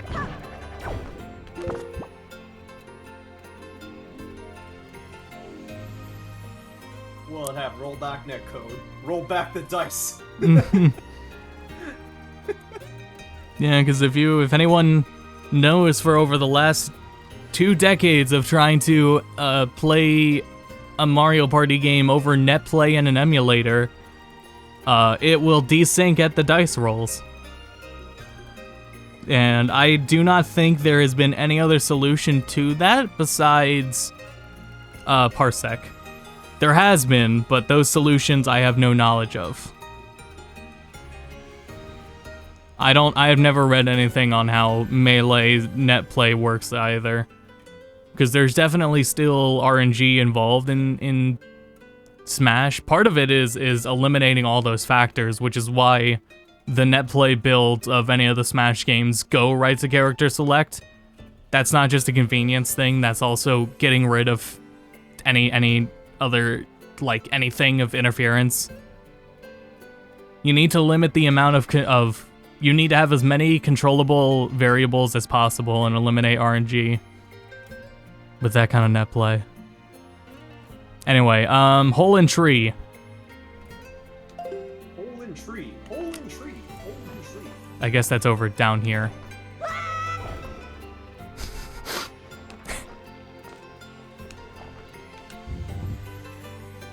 I never thought about that. Can you hear the audio of the game?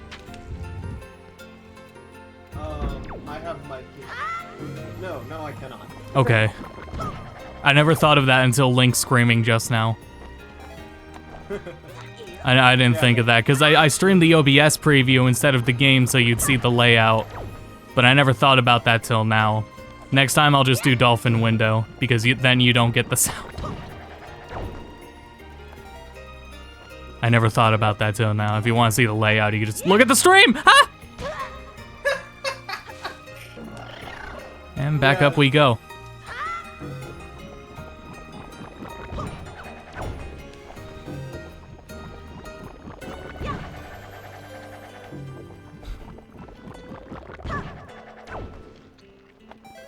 Yeah.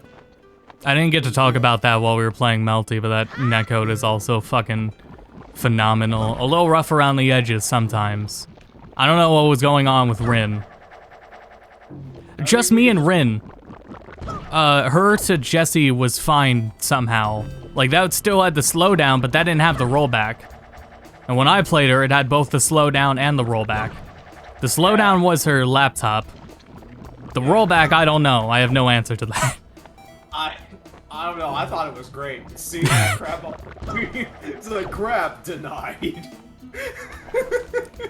Just sorry, not in this timeline. No. We're getting Spacey's freaking kicked to the feet, dead. And it's at least thankful that they, in Strive, it auto-adjusts the frames. In Melty Blood, you set the frames and the highest it goes to is 4. I think the highest in Strive I've seen it say is up to like 6? Yeah, I think so. Which, that's a lot of frames to roll back. Especially for a game that's a lot more graphically intense, like Guilty Gear. But I mean, it's more the underlying code than the visuals, but anyway, so, yeah, no, that shit, like, definitely with Omnio, Strive and Melty Blood are totally playable games compared to dealing with games that have delay based. Even then, did you know that, I don't know how often have you played Tekken since it was last updated? It's online? Honestly, not for a while. I think the last time I played was when What's-Her-Face came out. Right. So since then, there's been a huge issue where after every update, the small updates, just bug fixes and small patches, the netplay got worse after every update. And now the state of Tekken PC is worse than the games online at launch. That's terrible. Yeah, and it's just kind of been left like that. That is also still on top of things like people hacking. and how many script bots are in, like how many script bots in Smurfs are on Tekken Online. All that plus the worsening netcode, that's a huge fucking shame, you know? Yeah. All hail auto parry Jin on everything. Yeah, it's so unfortunate. And Bandai Namco's done literally nothing about it. I think that's a good signal to say, yeah, we're done. Tekken 8, let's go. I would hope so. I would hope there's not another fucking pass or anything when they're letting it go this badly. We don't need to get that anymore. Let's get a better connection. When Tekken first got that update for its net play, my connection to Omnio was definitely, for whatever reason, that connection was specifically worse, but I mean, I was able to play Tekken Online much better than I had played it, like, ever. But yeah, now the current state of Tekken Online is worse than it's ever been. Virtua Fighter was fine on PS4. That has the unfortunate state of being on PS4, though, where PS4 already has more inherent frame delay. But, I mean, that was fine, but I didn't play it enough to really get into Virtua Fighter. But yeah, for Strive and Strive and Melty Blood, they do phenomenal jobs. And hopefully with KOF as well, that like can start speaking to more developers.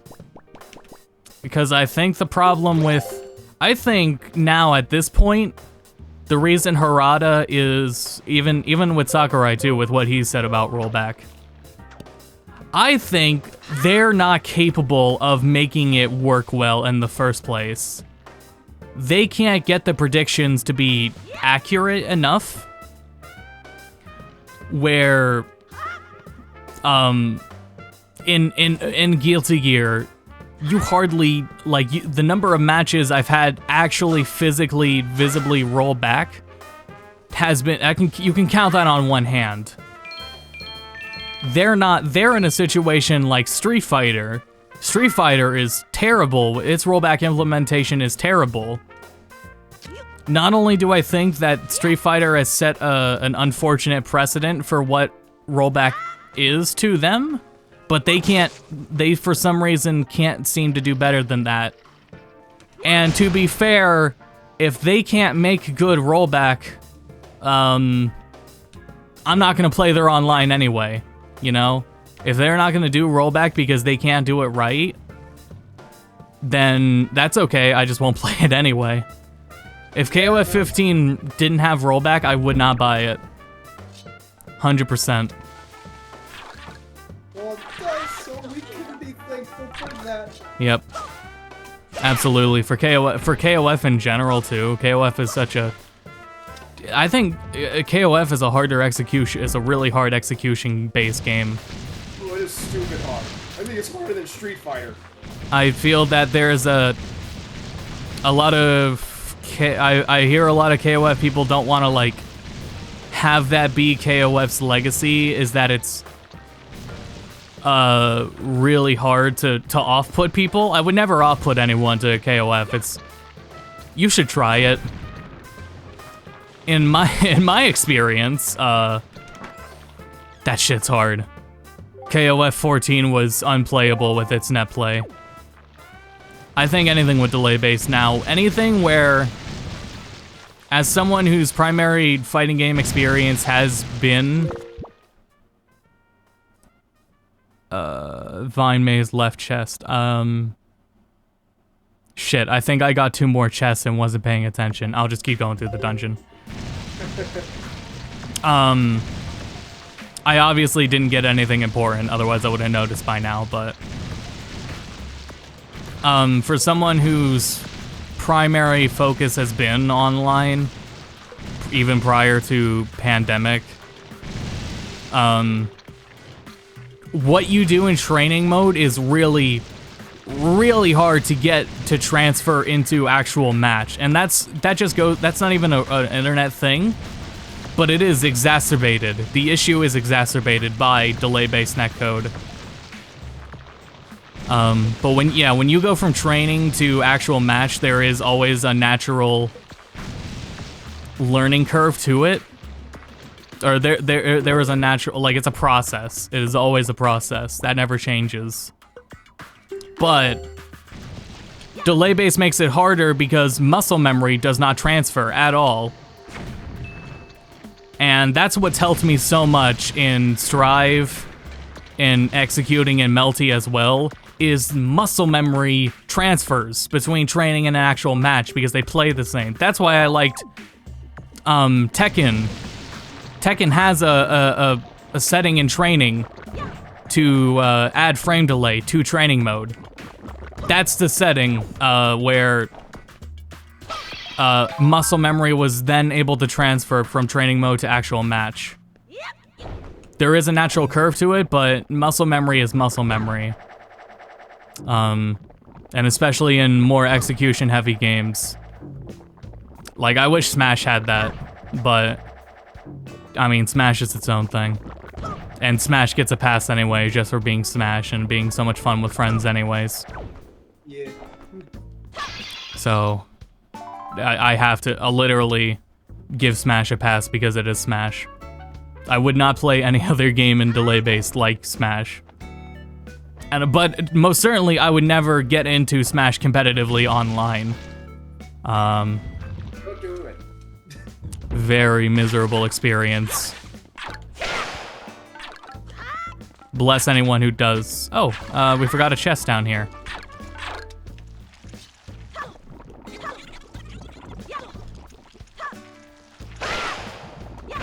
But yeah, I was just gonna mention that during Melty Blood was the netcode's pretty fucking phenomenal, and I'm very glad for it.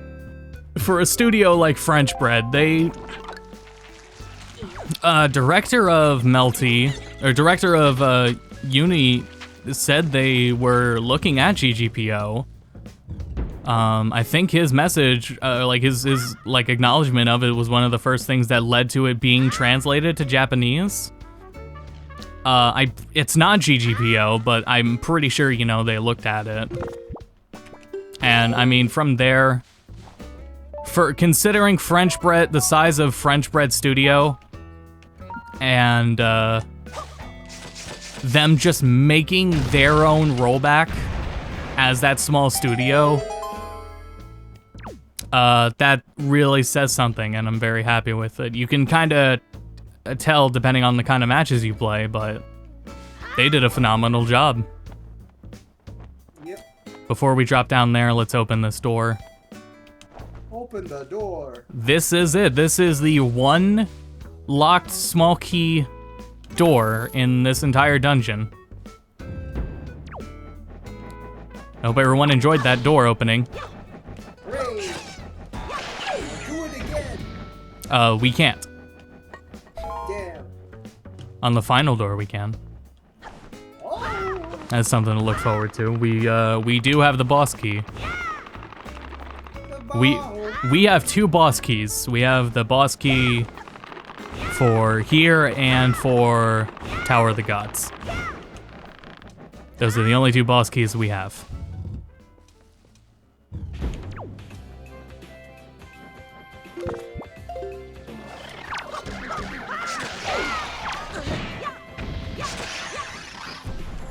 This would be a lot more of a fight if we did not have the Master Sword, but we have the Master Sword. Oh no.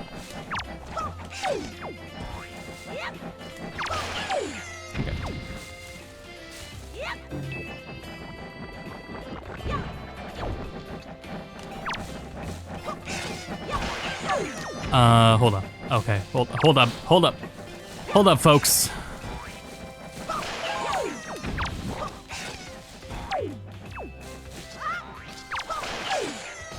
Okay,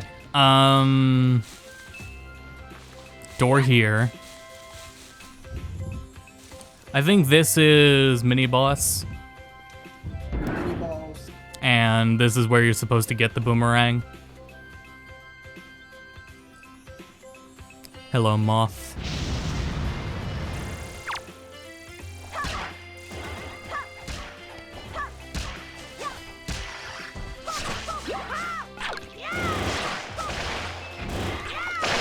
Oh man, if that slash landed. And done. Not supposed to be that fast, but is Link okay? Oh, Link was cheering. Was just cheering right off camera.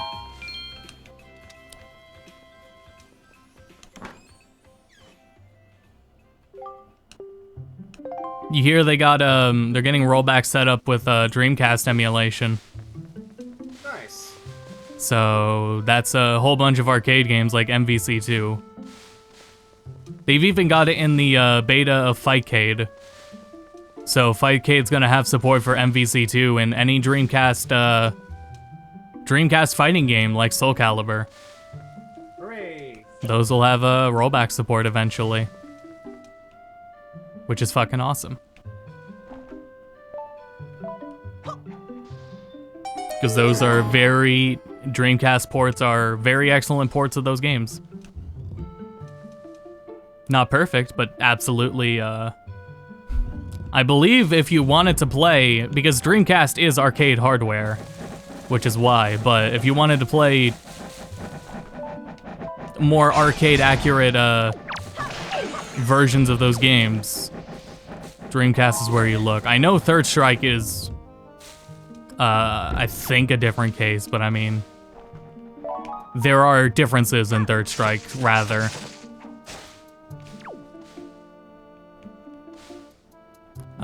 Well, this doesn't matter. We can just leaf it.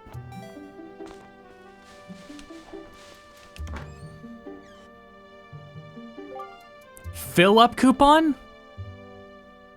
It will fill every item you have to the max. Oh wow, where the fuck do you get this? This must be from Beetle Points. Probably. I've never seen that before. Considering he's on the picture. Yeah. Hold on. Let me catch up on these chests. Well, we just fought the mini-boss. Damn, I really should have been keeping track.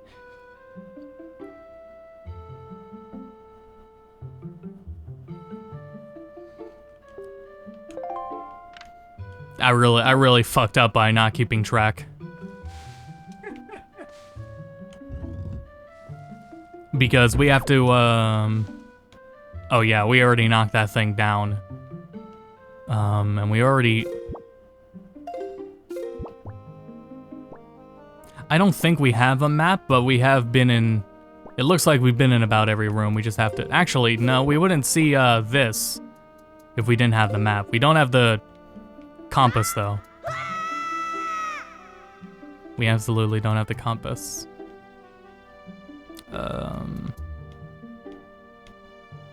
Right, we just need that to leave, and we don't need to leave yet, so through the door. Okay.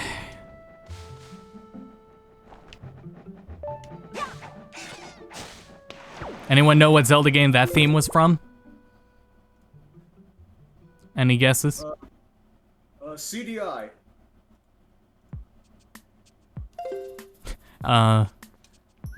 First off, you're close, no cigar, but and then for chat, it's not Hyrule Warriors. That was just an actual theme of a place in a Zelda game.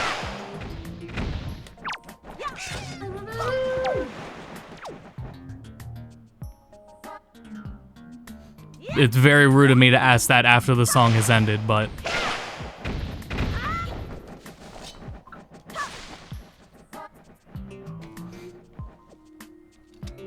Hyrule Warriors Legends for the 3DS.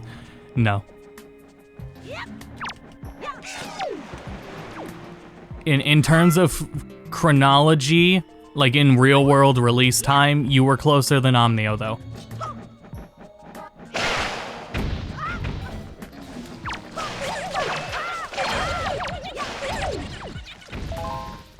Wait.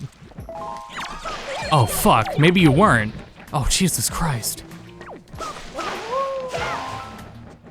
No, CDI was closer. Jesus fucking Christ, man.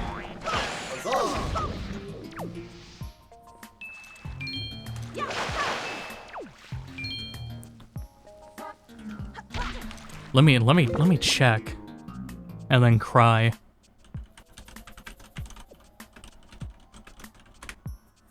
No, okay, well actually...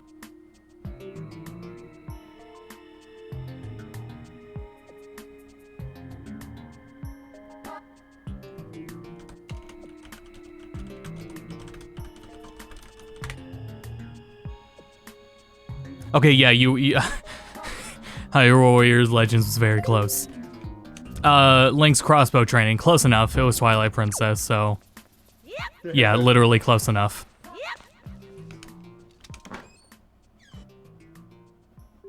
Twilight Princess was 2006. The Philips CDI came out in 1991. Hyrule Warriors, even Legends, that's somewhere in the mid-10s, later 10s. Time's moving too fucking fast, so. Yeah, it's like magic. Scary magic.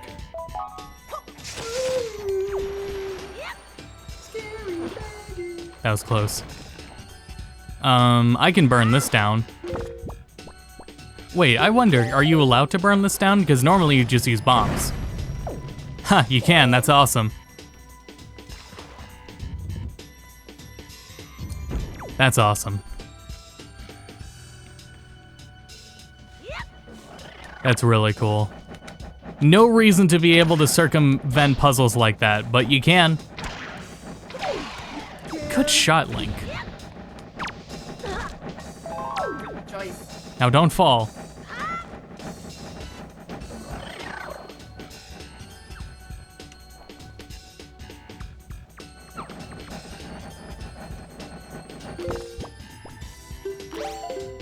If anyone has ever still like pondered the question of whether or not there will be Twilight Princess on this channel,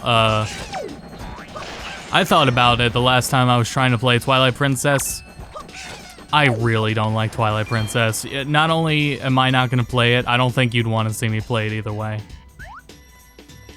But I don't know, maybe one day, because that's the only 3D Zelda that's missing on this channel. So maybe one day someone will play it, but it definitely won't be me, and that's for everyone. That's for the good of everyone. You should have someone who likes it play it instead.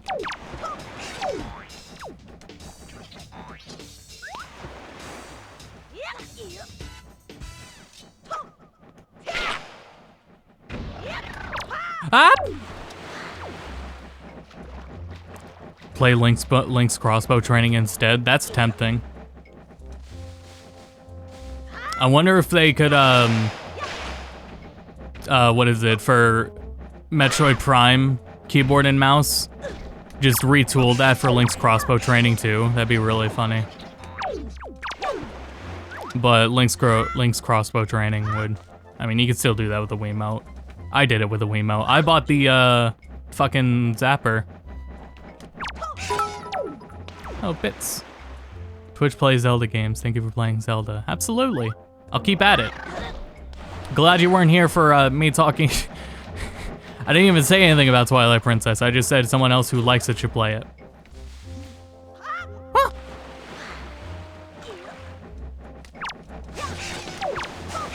And that's all. But absolutely, thank you for the bits. We will continue on our way. Get the Zelda thing, absolutely. Whether it is classic or whether we're still waiting for that first person, that was the C-stick doing that thing again. Breath of the Wild, classic, 2D, 3D, all of them. We'll give them all a go.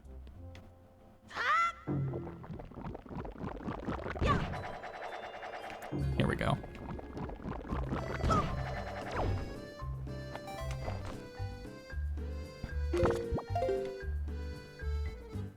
We don't need to pick up that bomb, so we'll just get this over here.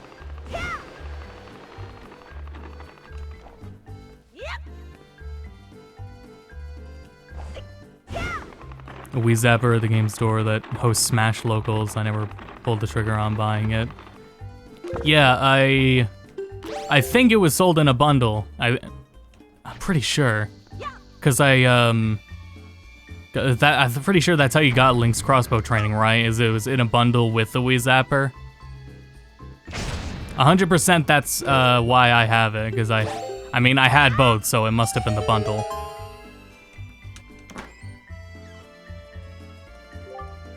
Another treasure chart.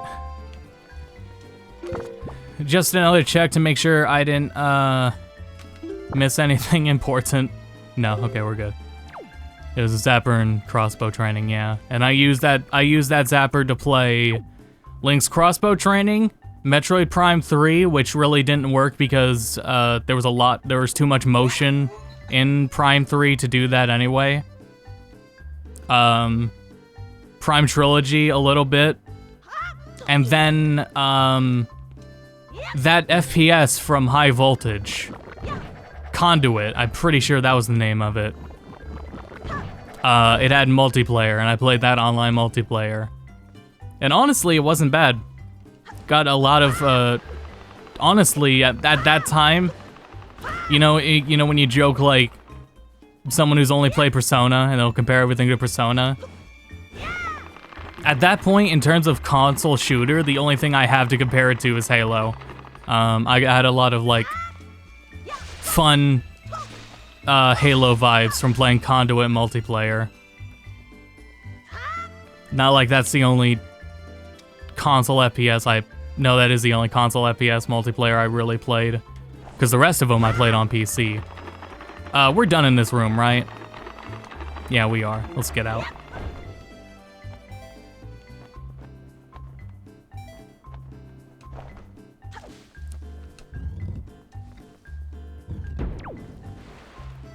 Damn it.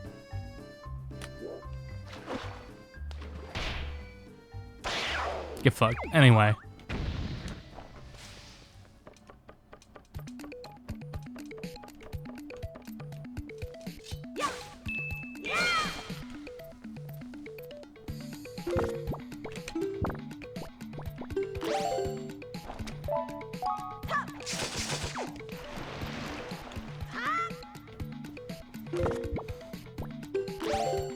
We are winding down on Forbidden Woods. This was one of my more favorite dungeons in this game, so I was pretty ready to just go in.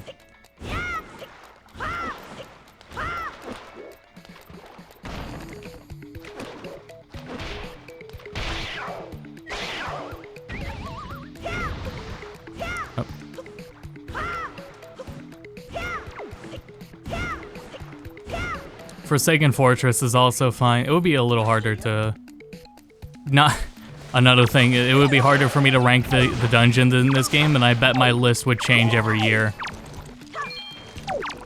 But Tower of the Gods, Forbidden Woods, and Forsaken Fortress are pretty cool. I think I would rate those higher. At least A.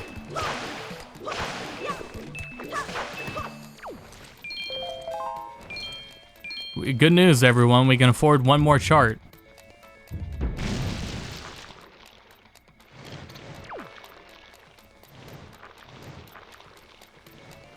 Like I said, I like Wind a little more than... I like Wind Temple a little more than Earth. I probably have to go all the way up here.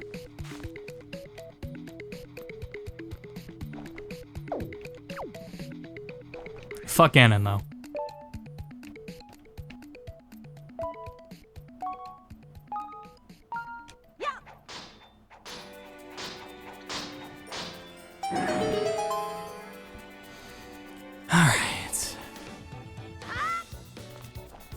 There really hasn't been anything in this whole dungeon, and it's honestly kind of impressive. Oh, a larger quiver. Not a upgrade here. Ooh, not that. Oh, hey, there we go. I right-clicked it. Right-clicking the icon changes it. Okay, so I can signify that, yes, we have more bomb capacity and no such luck on the arrows, but again, that's really not necessary. So, that's fine.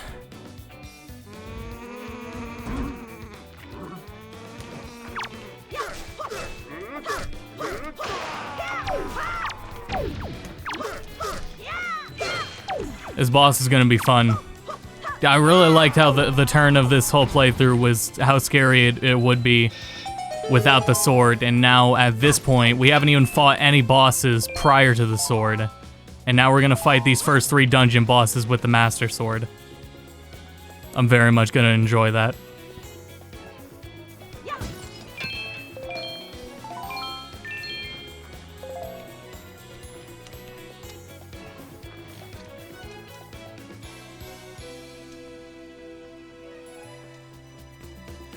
Our friends won't leave.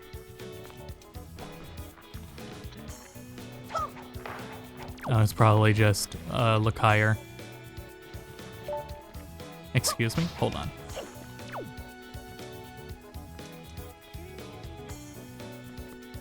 Doth there be a lever?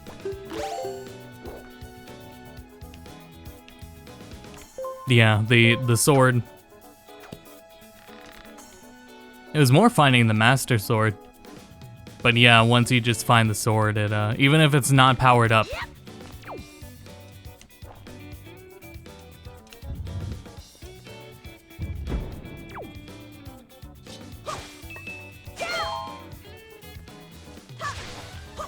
We're back here. I don't think I was done over there, though. Was I? There was nowhere else to go down there, right? Let me just check real quick. Because this just goes, yeah, right here. Yeah, no, that was it.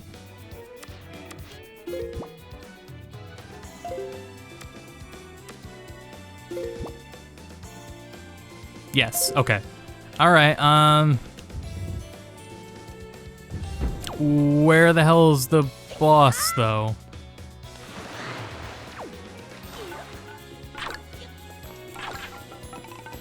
That must have been, yeah, back here. And then here. And then wind. Link. Clown.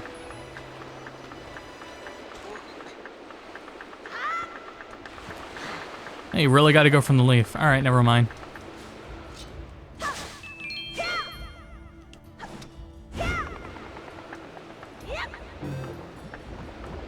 Or from the bulb, rather.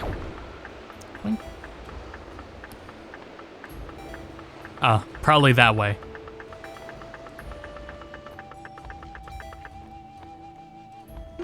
Assuming these things didn't respawn.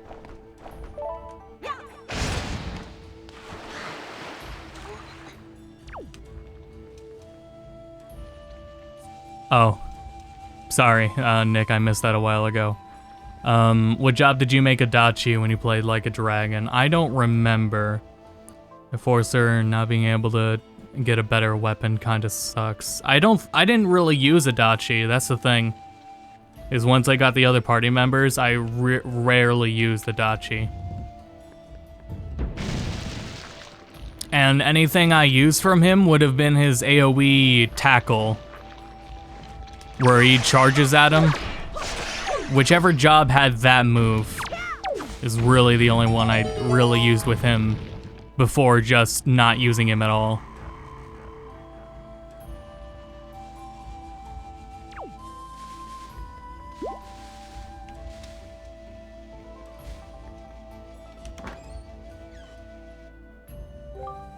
The Dragon Roost Compass.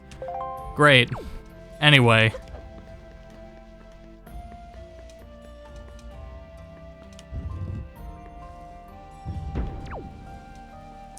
Oh boy, oh boy, oh boy. You do this the intended way, sure. Fire. Meat pot. Alright, here we go. For what it's worth, we will do this boss battle. The first boss battle of the playthrough. Thanks to everyone that stuck by.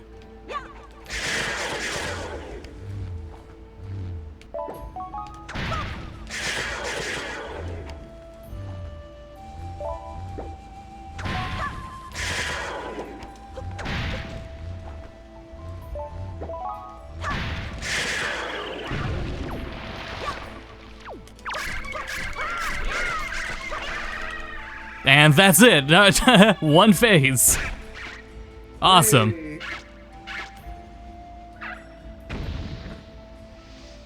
That's gonna be very funny to do Dragon Roost. I'm looking forward to doing Dragon Roost, boss. Alright, we've done it. We beat a dungeon, finally. Hooray. And there was absolutely nothing of fucking interest in here. Good job, everyone. Look at that. That's all we got. Oh, hey, Makar. And that's all we got for completing it was a fucking pear. We still don't have a bait bag, so I can't access that pear.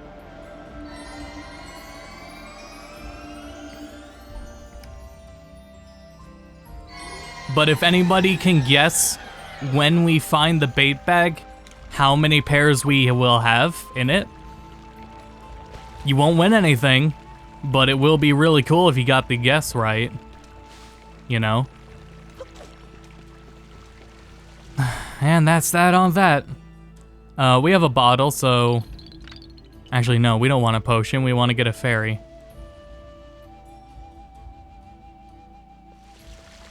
Let's go get a fairy.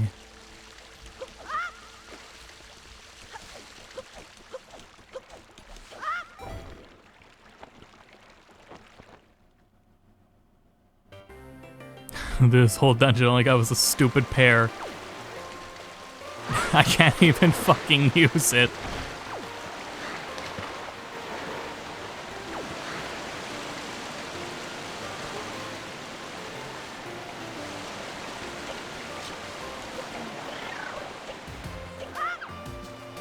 Mail time. Who's ready to be a big shot?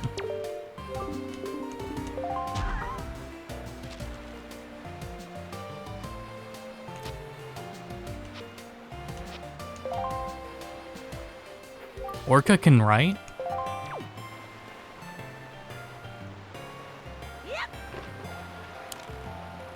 Alright, we'll do a few more things before we call it for the night. Let's go back to Tingle.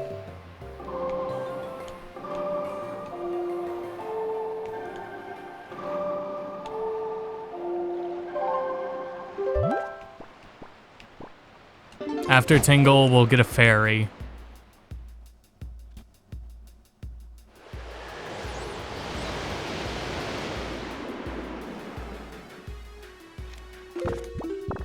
I'm just checking to make sure I didn't get any Triforce shards while I wasn't paying attention.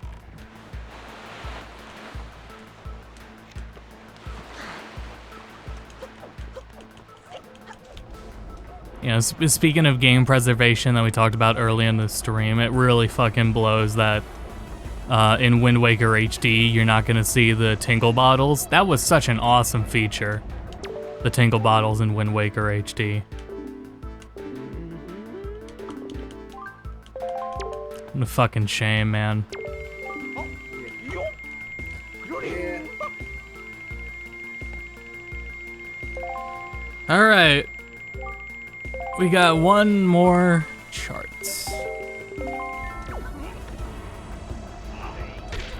Let's go see where it takes us. After we get a fairy.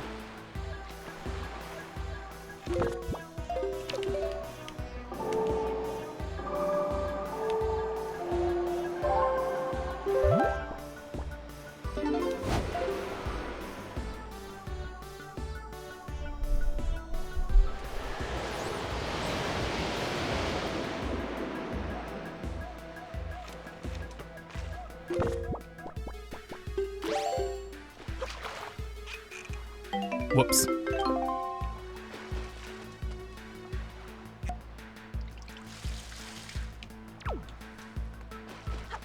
There we go. What's wrong, fella? You should be smiling. Mod to make the fairy smile when you catch him.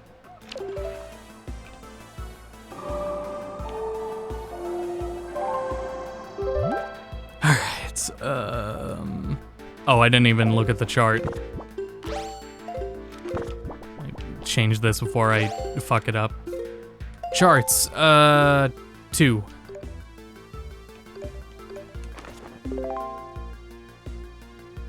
That's ambiguous as fuck. Oh, just kidding. I know exactly where it is. And off we go.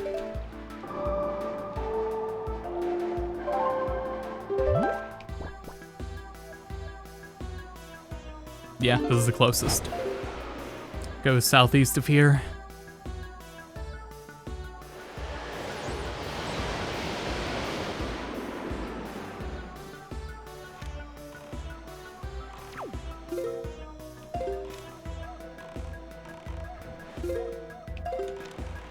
This way.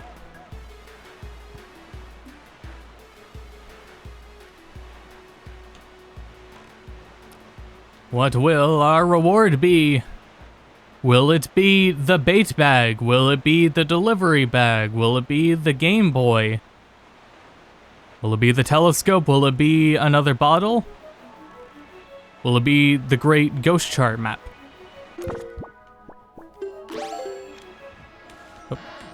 Little more forward. Right about here. I passed it. Fucking goddamn it.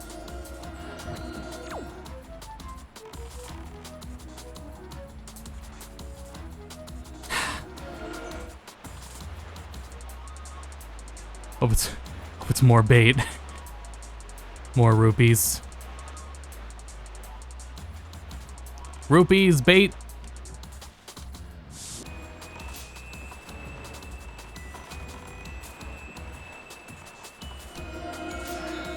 I may have to back up a little. Nope.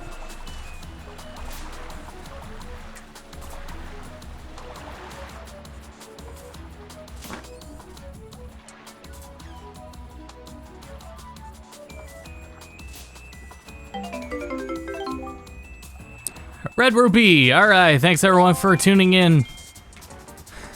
End on a high note. I'll be back on Thursday to continue the randomizer. Just one more check to make sure I didn't forget anything.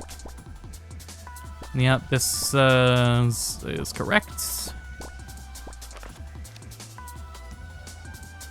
We've used up all our keys. Yeah, alright, so, that's it for tonight. I'll be back on Thursday to continue whatever the fuck this is. We got a lot we can do. Let me see here. We can finish the Forsaken Fortress. We will, next time we will definitely, that'll probably be the first thing we do is finish Forsaken Fortress. We can almost finish Tower of the Gods.